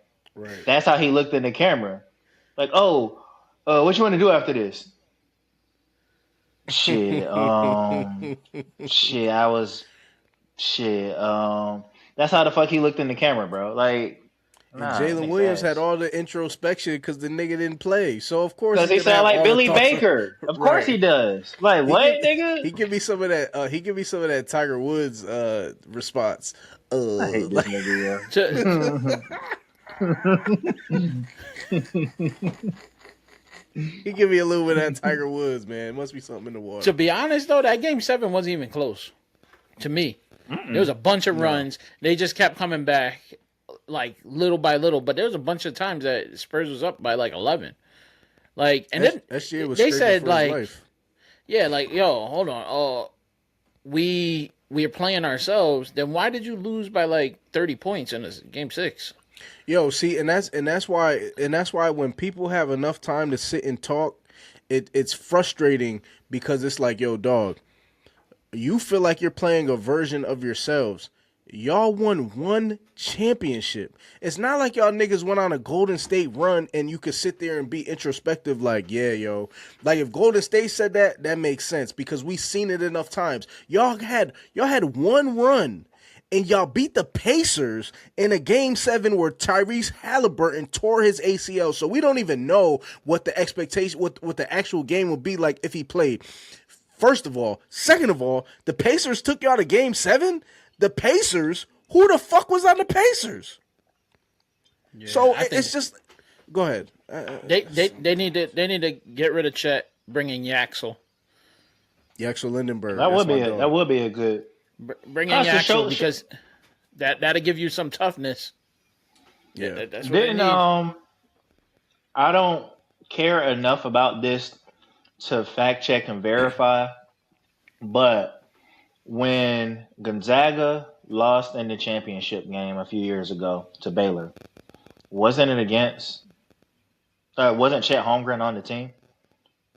I don't know enough to Yeah. We're just gonna say yes because you're the stat man and you're normally right. And I also just said for the nerds that are going to pick this up and be like, "Oh well, yeah," and I'm admitting I don't care enough about Chet Holmgren to look him up. He's not worth my battery power or my typing speed at all. So, but the point about that was that Baylor, in the post game interview, they had like a shit ton more rebounds than them because and a reporter asked, I think Torian Prince was on the team at the time. I don't know who was on the team at that time, but when Baylor had won the championship, they were like, oh, yeah, it was pretty much about toughness. That's why they got more rebounds than them. And so, considering around the time in which Baylor won the championship, and I think they beat Gonzaga for it. They did beat Gonzaga. Yeah, he came in the season after that. He did? Yeah. See? Yeah, I looked it up. You're lucky they care about you, Chet. I don't. You're not worth my carpal bones. So fuck you. No. I don't care about Chat. I care about the chat. I'm just trying to give them the information. Fuck Chat. No, I got you. But I just wanted to be known, like, because like niggas be like, oh, like I don't care about them, but I know everything about them. Like, right. I don't care about you, and I don't care to verify what I don't know about you. Sorry, Chet, you were just ass. Like he said, you shot January 2nd, nigga. Yeah, that's what? crazy. January 2nd is insane, bro. In a game 7, bro. And I wish I could pull up the stats of like the game prior to, because a lot of points were made that it's only when he played the Spurs. And I would argue I don't remember one Chet Holmgren game in this playoff. I don't remember one game where it was like, oh, this is the Chet Holmgren game. He's never had a moment like that. And the Jalen Williams, that nigga didn't even play in the playoffs. So it's like, yo, you had all the time to sit out and do all. That's why it pisses me off because, bro, y'all swept the Suns. Y'all swept the Lakers, right? No, yeah. It wasn't they swept the Lakers. They swept the Suns, swept the Lakers. Y'all had extra days. And you mean to tell me you couldn't get healthy? Then you should have never played, bro. I commend you for trying, but whatever the case is. So let's transfer over to... I think he was scared of Wemby. I think he was scared of Wemby. He saw Wemby throw that elbow. He saw Wemby throw that elbow like last series, and he said, I ain't fucking with that. The Nas Reed I ain't fucking with that. Yeah. Wemby dunked on him in the first couple minutes of the game, and it was already over. Set the tone, dog. But needless to say, because we didn't really get to talk about the Knicks, but go Knicks. We have the Knicks in the NBA Finals for the first time since 1999. Jalen Brunson, Josh Hart, OG, Mikal Bridges, and Cat, Big Cat supporting cast. They play the Spurs in the NBA Finals. I'm going to pull this up. And then I want predictions, man. I want thoughts and predictions, and then we'll close out this segment. So we have Game 1 starting on Wednesday. And then Game 2 Friday, Game 3, et cetera, et cetera. So who do you gentlemen have in this game? Who are you? In Game 1? Just Game 1. This is the series. Give me the series. Where's Game 1 is where? San Antonio. Spurs. So, San Antonio is the home team. So they get the first 2 games. Did they announce the ref for that game? You know it's the extender? Yeah, it's Spurs. It's Spurs. This shit going 7. You think it's going 7? I say Spurs in 7. Hold on. Let me because there's a lot of like little like history with this shit too, because they played each other in the last finals. In 1999, yeah. And you also know that Rick Brunson was on the team? Yeah, I was reading there's a whole bunch of like little weird shit that's kind of repeating itself right now with cool. Yeah, or it's really sketchy. It's the NBA. See, there's another part of this shit too, because this was the NBA Cup, right? Was these two teams? Mm-hmm. Yep. This is just, I don't know, bro. This is them trying to, like, again, play in y'all face. Oh, the NBA Cup is important because, look, those two teams that won it or went to the finals are now. Yeah, come on, bro. Mm-hmm. Come on. I'm with your conspiracy. I think. Tin hat. I think there's a lot of analytics that we can look at. Someone had brought up the point that we had given Cat the moniker of being soft for all these years because he wants to be at the 3-point line, but it might be the thing that the Knicks need, because if he's at the 3-point line, then you're bringing Wemby out to the wing, which means Jalen Brunson and company is going to do what they do because Wemby's not going to be there to stop the ball. Now, Spurs do got a good defense regardless, but it'll just make it more difficult if Wemby's not there to be the rim stopper. OG Anunoby is like one of the few people who actually do know how to play defense on Wemby and play tough on him. So that'll be fun to watch as well, to keep an eye on. Brunson's going to do his thing. He's going to do what he does. But I think there are two important X factors that make this game, or that's going to make this series. Which are? The Corgi and Danhausen. Yo, I did not expect those two to be. I know. That's why I said it with a straight face. The Corgi and then Danhausen. Danhausen, ever since he lifted that curse, man. Exactly. That's why I was like, Danhausen. Whatever he says is what I got to pay attention to. I know you have thoughts about the Corgi.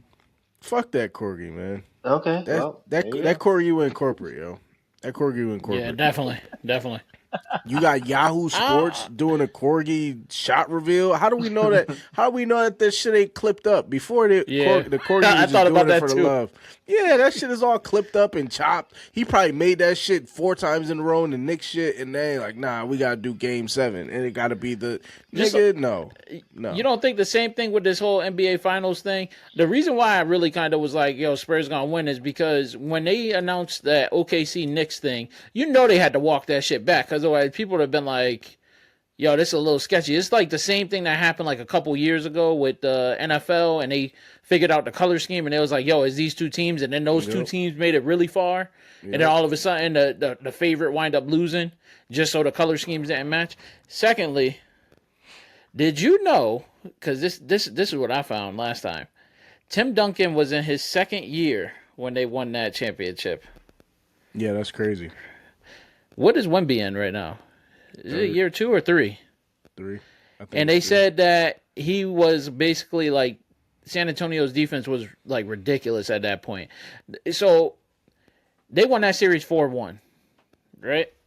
So what happened in that series was there was a lot of injuries to the New York Knicks. So if this shit repeat itself, I'm definitely not watching the NBA anymore, because I know this shit is scripted. They just running back a 20-year reunion or something, or like whatever it will be at this point. What, like 17 years? About 25. But they're gonna write their 25. Yeah, damn. God damn, my math is terrible. I only know that because that's how old my sister is. Yeah. And she was born in 99. That's the only reason I knew that off the top. So they're gonna write. She's turning 26. 27. Your 99. sister's turning 27, Dame. Come on, how do you not know that? Damn, yo. Terrible. Well, that's close Kids to you, go though. to school. This nigga's at 17. That nigga's at 17. I'm like, God damn, bro. Damn, they grow up so fast. Fuck. I think they're gonna right their wrongs.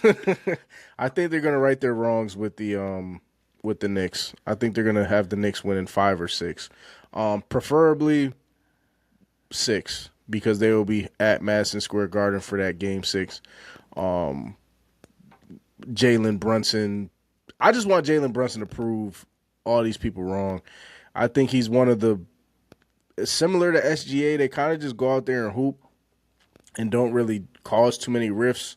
I like Anthony Edwards because he does that, but I also like a superstar that really knows, like, okay, I'm getting these buckets. Jalen Brunson he talks to the ref. He don't really complain about calls. Sometimes he does, But I just think he's a hooper, and he has great footwork. So I'm rolling with the Knicks in 6, man. I'm buying into the hype, and the world needs New York to win. Like the USA needs New York to be united and just kind of being able to express that, because San Antonio's great, but Wemby will have plenty other years. Well, they Take a said shot that at. about the Nuggets in 23. They said that about the Celtics in 24. They said that about OKC in 25. So That's true. But you know what my theory is this is Wemby came along in 2023 is when he got drafted.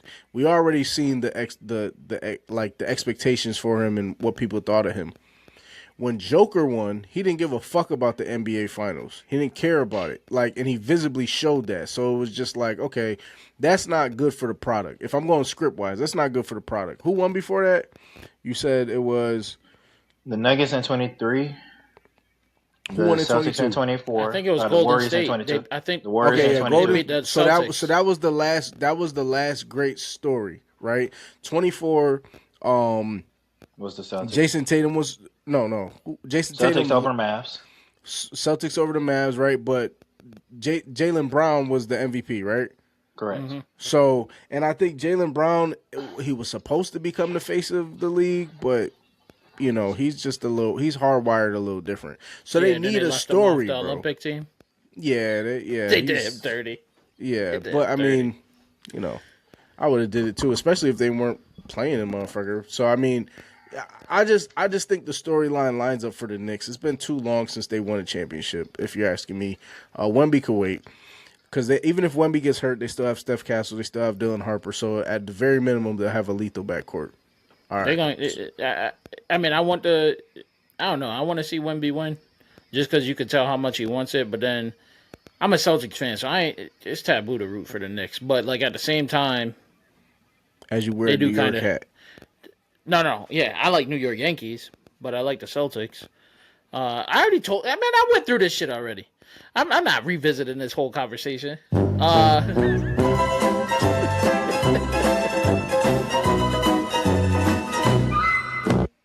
It's okay. You're a Lakers fan and you're wearing a New York set, right? I'm not Golden State. Yeah, I like Golden State. Yeah, Speaking you of like Golden Golden State, the best news that I heard so far was, since you're asking, they're thinking about getting LeBron for the league minimum. And to pair him up with Jimmy Butler and Steph Curry. That would be nice to see. And also, Steph Curry is a billionaire, and he's going to have the next billionaire brand. But anyways, you were saying. I mean, you lost. Oh, yeah. You lost me for a quick second because ain't nobody That's asked all about right. that shit. Well, I mean, well, just have to be consistent. There's not much good news I can report about liking the Warriors, if I'm being honest with you. They've been asked for the last 2-3 years. They need to revamp that whole situation, but Yeah, no, I mean, I it would be cool, I guess, to kind of see New York win something. It's been a while. Yeah, it's been a so. minute. Why not? Maybe you get some good movies out of it. All the movie stars go there. Spike Lee might come out and produce some fire shit. He'll be inspired and shit. So yeah, we'll see. Like a documentary on the team. Yeah, this is a series I want to watch though. I did not want to see OKC versus the Knicks, to be honest. So I can tune in for this. Yeah, this is going to be a good series. And moving from the NBA, we're going to move to the NFL. There were some major trades that happened over the weekend, or actually the week, June 1st. The rumors of A.J. Brown were circulating, and we kind of knew about that. But the big news was really Myles Garrett going to the Los Angeles Rams for Jared Verse in a 2027 first, 2028 second, and I think a 2029 third. So before we go into some of the clips that I have for you guys, which trade is more impactful, and who are the winners of these trades? I think it's one of those fastballs down the middle. I have to go with the obvious choice that the Rams getting Myles Garrett is the most impactful. But it also just made me think, furthermore, about why y'all chose Ty Simpson. I just can't wrap my head around that. Right. I think somebody has said like, oh well, because they chose Ty Simpson and they're thinking about the quarterback of the future, then it just gave way to give Miles Garrett. No, y'all just got fuck it money. Yeah. That's what y'all have. Yeah. I don't understand. I also just don't understand how of two LA teams, Devontae decided to be a Chargers fan instead of a Rams fan, but whatever. But nonetheless, we're gonna. That's funny. There you go. Nah, you had the helmet right there. I was like, it was calling me like the Green Goblin mask. Do it. Say But something. no, I don't understand why. I mean, the Browns are the Browns. I don't know what Jared Verse did to whomever in that organization to be shipped off to Cleveland, where careers go to die. I think or he's whatever. from Ohio, though. I think. Is he really? Let me find out. Keep talking. Keep going. Well, either way, because I know he went to Florida State, but either way, it's still possible to be from Ohio and go to Florida State. But I don't understand why. And Jared Verse is a great player in and of himself. Right. So he'll be fine getting those numbers, but it just made it easier when you had, I don't know. The Rams already had a good defense. They just got way better. And if Aaron Donald comes out of retirement for this, I'm filing a complaint. I don't know to whom. I'm going to call somebody's representative and get the ball rolling because this shit is not fair. We ain't worried about that old ass nigga, man. He been out the game too long. You crazy. You don't know. Crazy. No. There's a bunch of old ass niggas that you can say that about. Aaron Donald is not one of them. And they got that other D tackle, number 66, isn't like Fisk or something like that. Yeah. He nice. Mm-hmm. He nice. That defense gonna be crazy. Mm-hmm. Ain't nobody worried about him. I don't know. Aaron Donald probably stop bench pressing that fridge to answer the call to be like, oh yeah.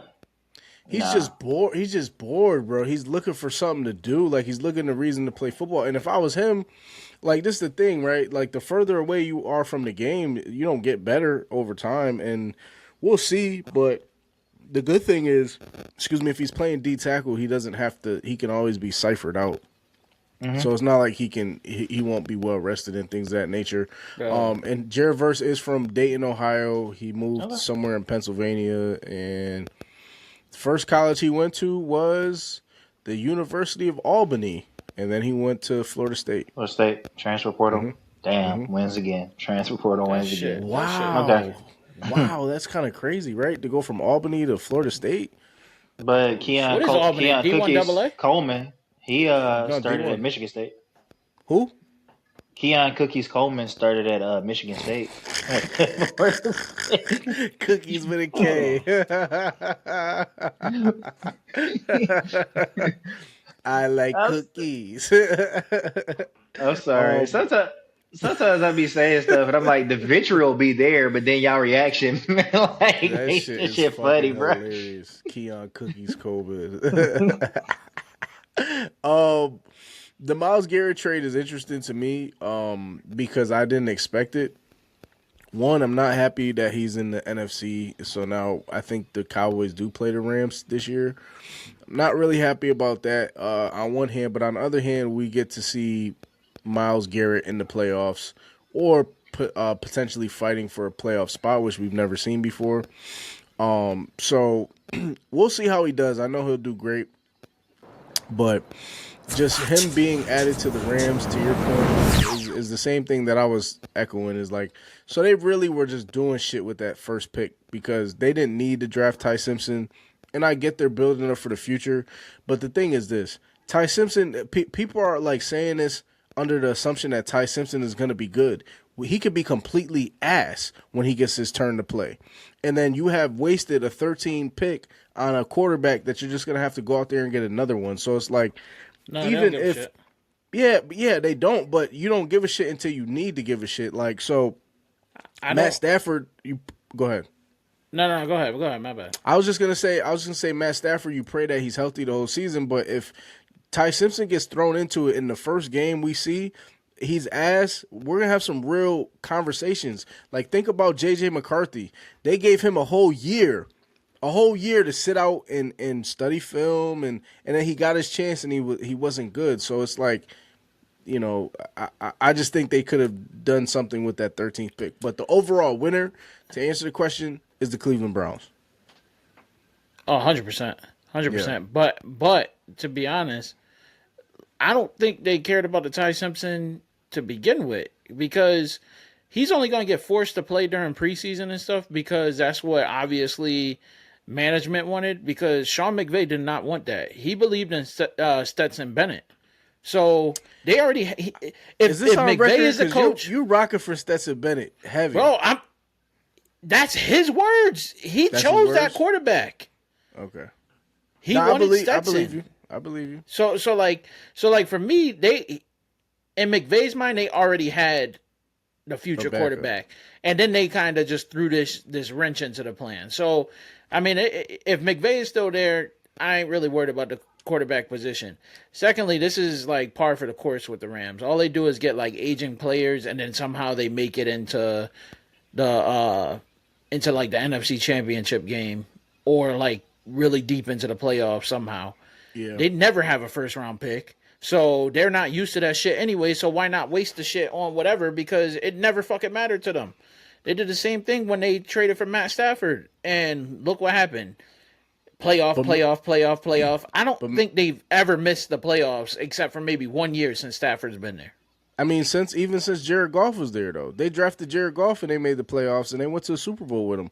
I just think that, you know, maybe then they'll be fine, but I just don't feel like they needed to do that. And I also feel like Sean McVay might be gone when Matt Stafford's gone. Like, if they don't get a ring in those 2-3 years that they're together, because if he plays well, he's healthy for 1 year, he's healthy for midway through 2, he's going to re-up his contract.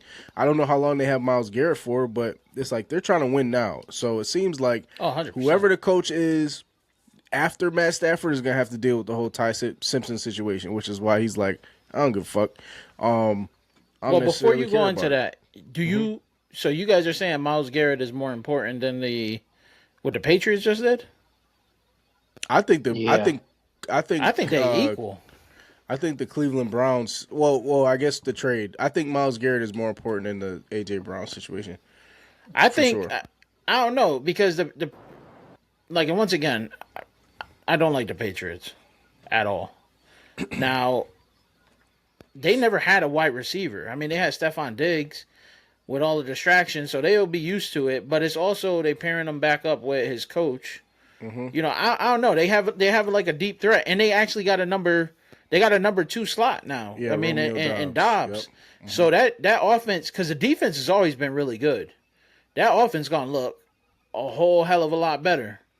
I don't know. It to be honest, it could be these two teams in the championship. I don't think so. I don't know. That Rams offense is always really potent, and then you got that defense was spotty, but they kind of shorted up with McDuffie at corner, and then now you're bringing Myles Garrett, and if Aaron Donald does come back, that's gonna be a fucking problem. That front four is crazy. And then you look at the Patriots defense is always good, and they got like veteran players now. You got to remember this. And then now you'll have this too. You got to remember this with the Patriots. Last year, they didn't play a playoff team until they might have played 1 or 2. I think the Bills might have been one of the only teams that was considered quote unquote competition. Everybody else was cupcake games for them. This year it's going to be the same thing. No, this year they have a harder schedule. So my thing is this: Drake May. We saw what he did in the Super Bowl. We saw matter of fact, we saw what he did in the playoffs, because he didn't play good in the playoffs. He didn't play good in that Houston game. If CJ Stroud was able to just not turn the ball over, it would have been a Houston win, because Drake May wasn't doing anything against Houston's defense. We seen what he did against the Broncos. I get it snowed, so that's like whatever. And what's his face ended up tearing his fucking ACL or whatever the case was. So like, throw him out of that. But when he played the Seahawks, time out. You mad disrespectful. What? You mad disrespectful. To what? We seen what he did against the Chargers in the first game, and you just gonna bypass my team like that? Nah, I ain't letting that slide. I ain't letting that slide. I ain't letting that slide. What? I didn't know you. Oh, you disrespectful, bro. Oh, what happened in the game? Hold on, I'm confused. Bro, they couldn't move the ball at all. They beat the Chargers like, what is it, like 13? Oh yeah, they beat them by 13-3? field goals. They beat them by field goals. Right. So you adding to my point. My fault. I wasn't trying to be disrespectful. I literally forgot. I literally forgot because I knew I skipped one, right? But what I'm saying is this: when Drake May played defenses that were harder and they were able to kind of have his film, he didn't do well. So I don't think adding A.J. Brown to that mix of a second-round quarterback, we all know what happens. I mean, not second round, second year as a quarterback. We know the sophomore slump is real. And then you get A.J. Brown on your team, Mr. Negative Nancy. That shit ain't gonna. This is his third year. But he didn't start his first year. This is like his second year technically as a full-time starter, because the first year he was with Mayo, and he was it Brissett? He was going back and forth for quarterbacks, and then Drake May ended up starting towards the end of the season. But his first year fully starting, and then when they played an actual defense, he didn't do that well, man. So I don't know. A.J. Brown is not the most encouraging fucking. And you got to remember, Ryan Tannehill, when they went to the playoffs and he was on Tennessee, I don't think Ryan Tannehill was a rookie. He wasn't first year, second year. So he was in the game for a while. That was Ryan Tannehill's resurgence. So he was always playing with veteran quarterbacks. If he couldn't get it right with Jalen Hurts and they won a Super Bowl, what makes you think he not gonna get pissed off at this nigga Drake overthrowing him? It's just not gonna happen. I don't know, bro, because you look at, like, let's say they split with the Bills, because that series is always tough with them. But then they play the Dolphins and the Jets. Mm-hmm. Bro, that's 5 wins right there. To get into the playoffs, you usually need 10 wins. Okay. Sometimes not even that. So I can see them doing that. That's 5 wins. All right. So you're talking about their schedule this year, right? Yep. They Raiders. They probably another win. Okay, so that's 6. Go find me another one. You think the Steelers beating them? Nope. Yes. Nope. I do. And how about this? Even if they don't beat them, Patriots Steelers are always great games. So they're always 100%. flops. So who else am I putting on that list that are sure wins? The Chargers? No. Right? No, I'm not gonna say no. The Broncos? No. What about the? I could see the Lions. Y'all got the Lions fucked up. But go ahead. I can see the Lions. That'll be 7 wins, 6-7 wins, I think. Right, 7 wins. And then it gets hard. I can see the Broncos. I can't. But we'll just add them as 8. It depends on how this dude is doing at that point, because who they gonna start? Jarrett Stidham? But you also got to remember, even without Bo Nix, they grazed by the team. They didn't beat them they didn't beat them down. But who did they have? They had Stephon Diggs and who? You double up Stephon Diggs, you don't got nobody, and the line was not really. The line wasn't all. That's the point that has not been brought up. Yes. The line is ass, bro. So what I've always said it, and I've been consistent this whole time. Who gives a damn how good the receiver is if the line is ass, or if the quarterback holds on for the ball too long? Right. No one really gives a shit about the receiver. So that's why I'm not putting the A.J. Brown trade up there, because I know how bad Drake May was. In fact, as abysmal as the Falcons were, they only beat the Falcons by a point, only because of a missed field goal. Field goal, yep. They and I just had to look it up. They sacked Drake May 6 times. Now, the Falcons' defense was phenomenal last year. Yes, but they sacked him 3 times. Yeah, and we saw what happened to the Patriots in the limelight. Right. So that Texans defense is still nasty. Like we keep going back to the stat of we keep going back to the stat of half the teams that made the playoffs aren't going to make it anyway. So I get it. It's easy for us to have recency bias and be like, oh, well, we just saw this, so this should happen again. But the stats prove us every time. Half of these teams are not going to be back. Right. I think I'm on record saying it's still the Bills' this division to lose again.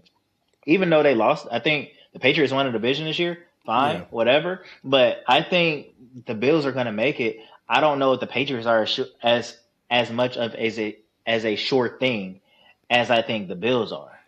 Yeah. The Patriots line ass. Well, they Drake added May. to it. They added That's to it what I'm saying. with Olivera Tucker from the Jets, who's pretty good, but he was hurt in New York, so I don't know if that was just because he was in New York. And then they got the dude that said he would die for Drake May. I'll die over you or some shit like that from Utah, and he's Hawaiian. He's from Utah. He's Hawaiian. He's not from Utah, but you know where he's from. He's from. He's Hawaiian. He's from okay, cool. Tribal chief. Oh, okay. He's Samoan, is what you're saying? Yeah. I keep confusing Samoan and Hawaiian. My apologies. I don't care about him being Samoan. That don't mean nothing on the football field, in them trenches. I'm sorry. Like, Allah is not in between the hash marks, brother. Sorry about it. So, when it's time to finally line it up, because Will Campbell, he's from fucking the Bible Belt, right? He's supposed to be MAGA country, right? Yeah. And that nigga was a turnstile. Every which way. Yeah. Every which way. So, I'm sorry. I just don't see it. It's to be determined. I see what you're saying. It's to be determined. Yeah. So, I don't see a lot of sure wins. Yeah. That's just me, though. I don't. Yeah. And I don't think AJ Brown is a great. Go ahead. My fault. No, in that sense, I can see Myles Garrett being. Well, I already thought he was a big pickup for the Rams. Period. I mean, that shit kind of pissed me off. I was mad that you made that comparison to the Chargers shit because I knew that shit was coming today. Oh, me? Yep. Yeah, fuck you, Dave. I was trying to let it go, but you got that shit like right there in the fucking camera. I'm like, it's the Green Goblin man who's calling me. But and it was a perfect. I just think it's gonna be better. I think AJ Brown makes him better. You said it's gonna be perfect. What? You still gonna be coming at my team? No, it was perfect to come at your team because you're doing all this like, oh, I have all these other teams that I'm rooting for, and like 4 episodes ago, y'all niggas had so much shit to say about me. Damn. Oh, okay. That's fair. All right, so turnabout is fair play. That's all I'm saying. Turnabout is fair play. But I always wear my New York hat. I always wear the New York Yankees hat. I ain't never see that New York Knicks hat though. I have it. I've had it for a while. I think I've worn it on one of these shows. I try not to. I gotta buy more hats because I try not to wear the same hats because I gotta switch it up. But let me give y'all some of this this AJ Brown and Hassan Reddick lore that you probably didn't think that there was a problem in the Eagle locker room between Jalen Hurts and AJ Brown, and yes, it involves a woman, but not exactly how these stories typically go. Unbeknownst to AJ Brown at the time, I guess, Hassan Reddick's banging the same girl he's banging, but they're both banging the girl on the side. Apparently, AJ Brown finds out about it, and he goes to Jalen Hurts. Jalen Hurts, according to the story that's now out in public that we're reading from, was too interested in football. Didn't want to get involved in some dopey, nonsensical love triangle because it negatively impacts our attempt to win a Super Bowl. Somehow, A.J. Brown viewed Jalen Hurts as not being a good guy because he's concentrating on trying to win a Super Bowl and doesn't want to get involved or stick up for A.J. Brown and tell Hassan Reddick to stop banging A.J. Brown's side piece. What? This is ridiculous. See how dysfunctional that is? Jalen Hurts is all about business. So the A.J. Brown comes and goes, man, Hassan Reddick's banging my side piece. You got to help me out. Dude, I'm trying to play football. I want to win a Super Bowl. For more entertainment. And that is why, if that story is true, that's why I fuck with Jalen Hurts, man. Jalen Hurts don't give a fuck about none of that shit. He's about business and winning, bro. And that's not the first time I heard that story. I've been seeing different reports talking about how they had a falling out because the girlfriends and the wives and she found out and whatever the drama is. But I just don't like how the media is questioning Jalen Hurts. And they consistently question Jalen Hurts. So this is a sidebar with A.J. Brown being gone. I hope, as a Cowboys fan, Jalen Hurts is successful this season from whatever metric that is, so people could just shut the fuck up about he's this, he's that, he's that. What's that Chief Keef shit? Shut the fuck. You don't know nothing. Like, that's what Jalen Hurts should play every time he walks into a building, because all they have to say about this dude who wins is negative shit, and it's unfair. And I hope A.J. Brown going to the Patriots opens the eyes of people to realize it was him that was the issue and not Jalen Hurts. So let's see, what else do we have? All right, just on being a scandal. Probably shit. I wouldn't doubt it at this point. And here's some quick tidbits. I'm not gonna play this clip, but AJ Brown, he's doing a lot, bro. For somebody that was moping and crying, he's doing a lot. Like, I gotta play it for you. I'm sorry, and then we'll end with our 30 seconds. He's doing a lot, bro. This is him talking about being traded. This is AJ Brown talking about being traded to the Patriots. My mom, man, I was like, man, I'm still in awe.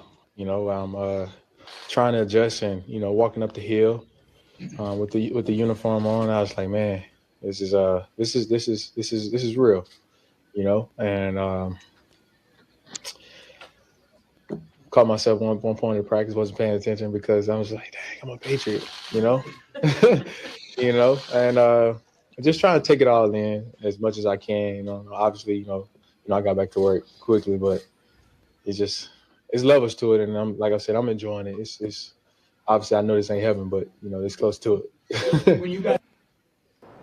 This ain't heaven, but it's close to it. What the fuck, is he, a rookie? Is this his first year playing in the fucking in college football? Who the fuck is this dude? If you were to watch this clip, you would have never known that this nigga is a fucking NFL Super Bowl champion. This isn't heaven, but it's close to it. He's back with his parents, Diana Rossini and Mike Vrabel. That's true. They were fucking from the very beginning of his career. Oh my gosh, bro! What kind of bullshit is that? This isn't heaven, but it's close to it. Being a Patriots player is close to him being in heaven. Well, I think, and this is what wind up getting all the Boston people riled up before too, is that they associate New England Patriots, like when you hear that name, you think of championships. Just because of recency. So for him, he's probably saying that because in the football world, all they do is go to playoffs and championship games. At least in his lifetime, because I'm assuming he's probably around our age or younger. So, I mean, think about it. Within the last 33 years that I've been alive, they've been to like 9 or 10. Fam. That's a third of my life. He's 28. Dog, I hear you on that, and I'm with you because you're right. But we gotta cut this shit, bro. He won a fucking Super Bowl and didn't say any of these things after he won you know what he said after he won the Super Bowl? Oh man, it doesn't feel like how I thought it felt. So you mean to tell me being a Patriots player is better than being a fucking Super Bowl champion? Like, this nigga, cut the fucking act, bro. Cut the act. The Jesus piece across the thing talking about God. Cut the fucking act, bro. I hate niggas. See right through that shit, bro. Y'all can't see through that? Yeah. That's bullshit, bro. And in 3 weeks, they're going to be talking about we need to take this nigga from the highest... Well, you owe a lot of money to that jar, my boy. Secondly... Well, we didn't start it today. It's not an official count. Secondly, this is exactly why I told you I didn't want him on the Chargers. Bad for the locker room. I've been saying that from the start. Ever since you guys been saying, hey, yo, A.J. Brown is rumored to go to the Chargers. Hell no, I hope he does not. Because this... Bro, it's going to be like week 4. Like some random ass week right before the bye week or something, and there's gonna be some shit that stir up in the locker room, and it's gonna involve AJ Brown. He gonna be just like 100%. Yep. Reading about the Eagles. Yeah, I read books all the time on He's like and LeBron. I guess from a standpoint, you can't get worse than being an Eagles player because those fans are terrible. So I get it, but I mean. Cut the fucking act, bro. I don't think Patriot fans are any better. They love you one minute and they hate you the next. Yeah, but they'll die for you.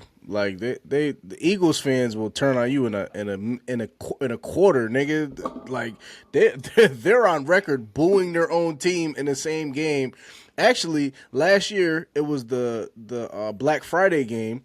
They were booing the Eagles because they couldn't score, but the Bears, I think they were up. They were up like 3-0 or some shit, and the fans were still booing them. You're winning. Have to be the worst fans I've ever encountered. All right, so let's close this up with. Oh shit, I didn't even get to talk about that. But yeah, I'm gonna hold y'all hostage for 2 more seconds.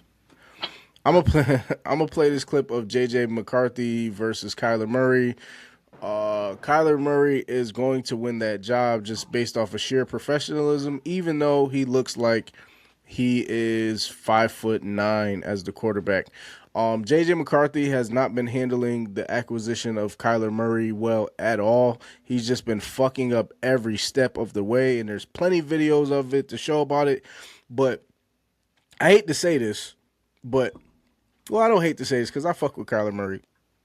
Difference between a person that's played versus somebody that has been entitled and given a lot of shit in their life. So listen to these two different responses. So she's saying, how can you describe your relationship with JJ McCarthy?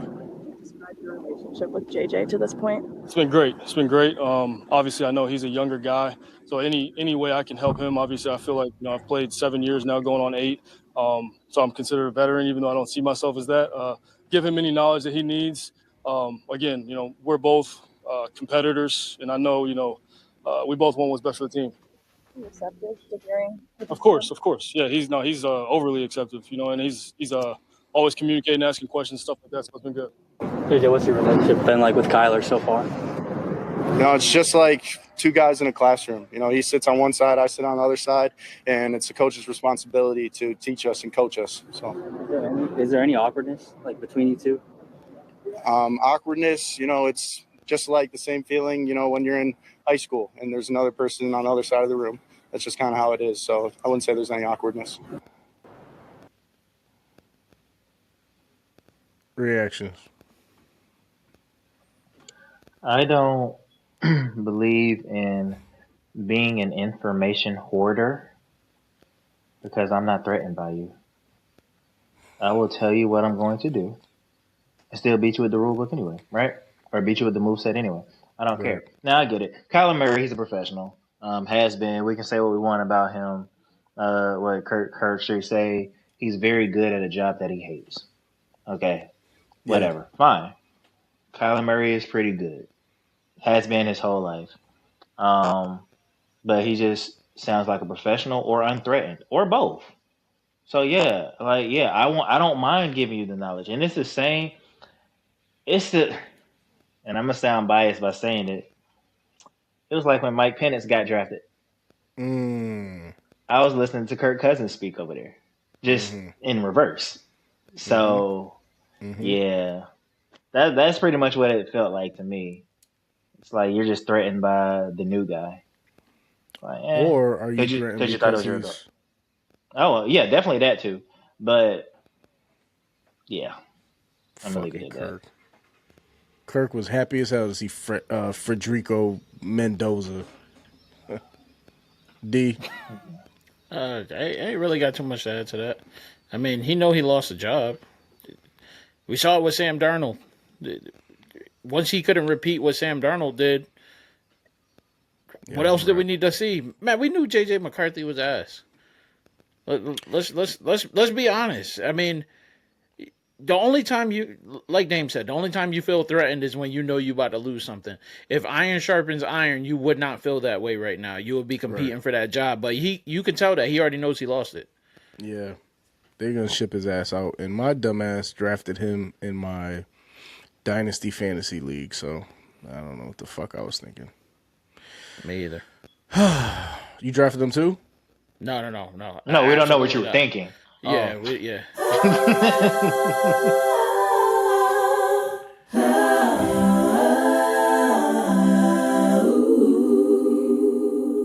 All right, right, for those that are new here and that are here with us to the end, this is our 30 seconds of love where we give love to something because we love to hate but don't hate the love. 30 seconds, gentlemen, who would like to go first? I'll go first while it's fresh on my mind before I forget it. Here we go. Mallard Creek, y'all have been granted co-champions. Y'all shouldn't have been hold out of y'all championship in the first place, but I'm glad the North Carolina High School Athletic Association did the right thing and then granted them their co-championship. So congrats to Mallard Creek. That's 3 in a row. Shout out to the Alphabet community. It is Pride Month, so please, all of y'all out there, act like y'all got some fucking sense with the Alphabet community. Lastly, it is Men's Mental Health Awareness Month. Men, take care of your mental health. Thank you for that, Dame. That was a 3-for-1 special right there. Yeah, that was a shit, 3-piece. That was a 3-piece. Yeah, shout out to the Alphabet community. All my people that are going through a crisis. Definitely don't feel scared to reach out or embarrassed. Because men go through a lot of mental health crises, and because of our egos, we choose not to reach out for help. So, thank you for that. That was good, buddy. That was good. D, you want to go next? Yeah, sure. All right, 30 seconds of love. Here we go. All right, so my 30 seconds of love is going to life in general. I mean, we just talked about mental health, right?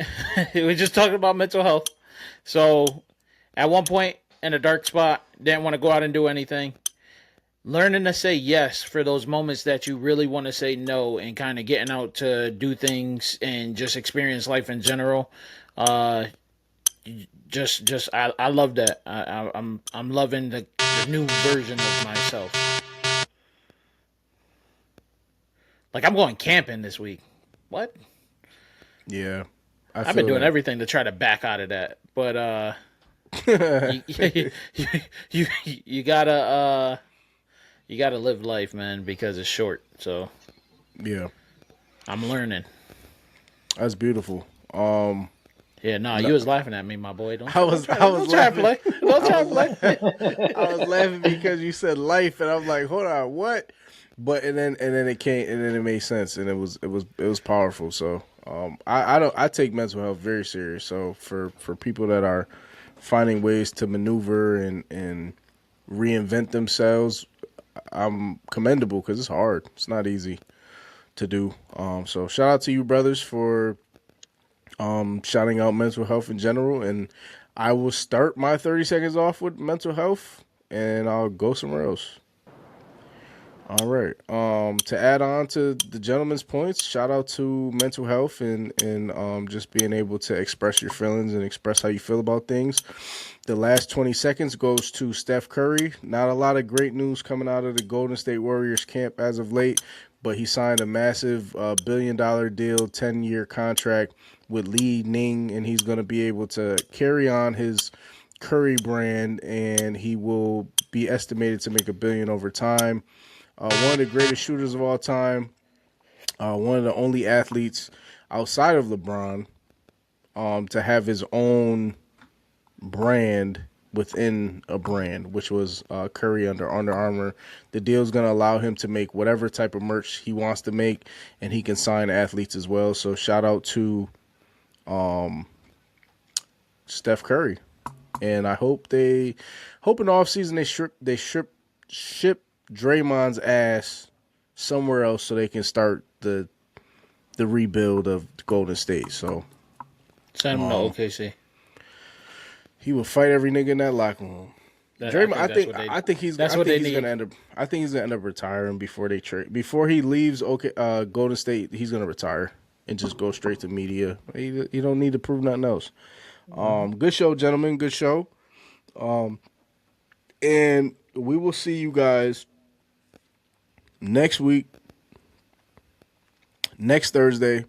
Make sure you like, follow, subscribe, do all those wonderful things. I probably should say that in the beginning of it too, but I'll add that next week. Episode 13 on the way. Thank y'all. Peace out. Everybody enjoy your weeks. Go Knicks. Knicks in 6. Play it on Polysmart or Polymart.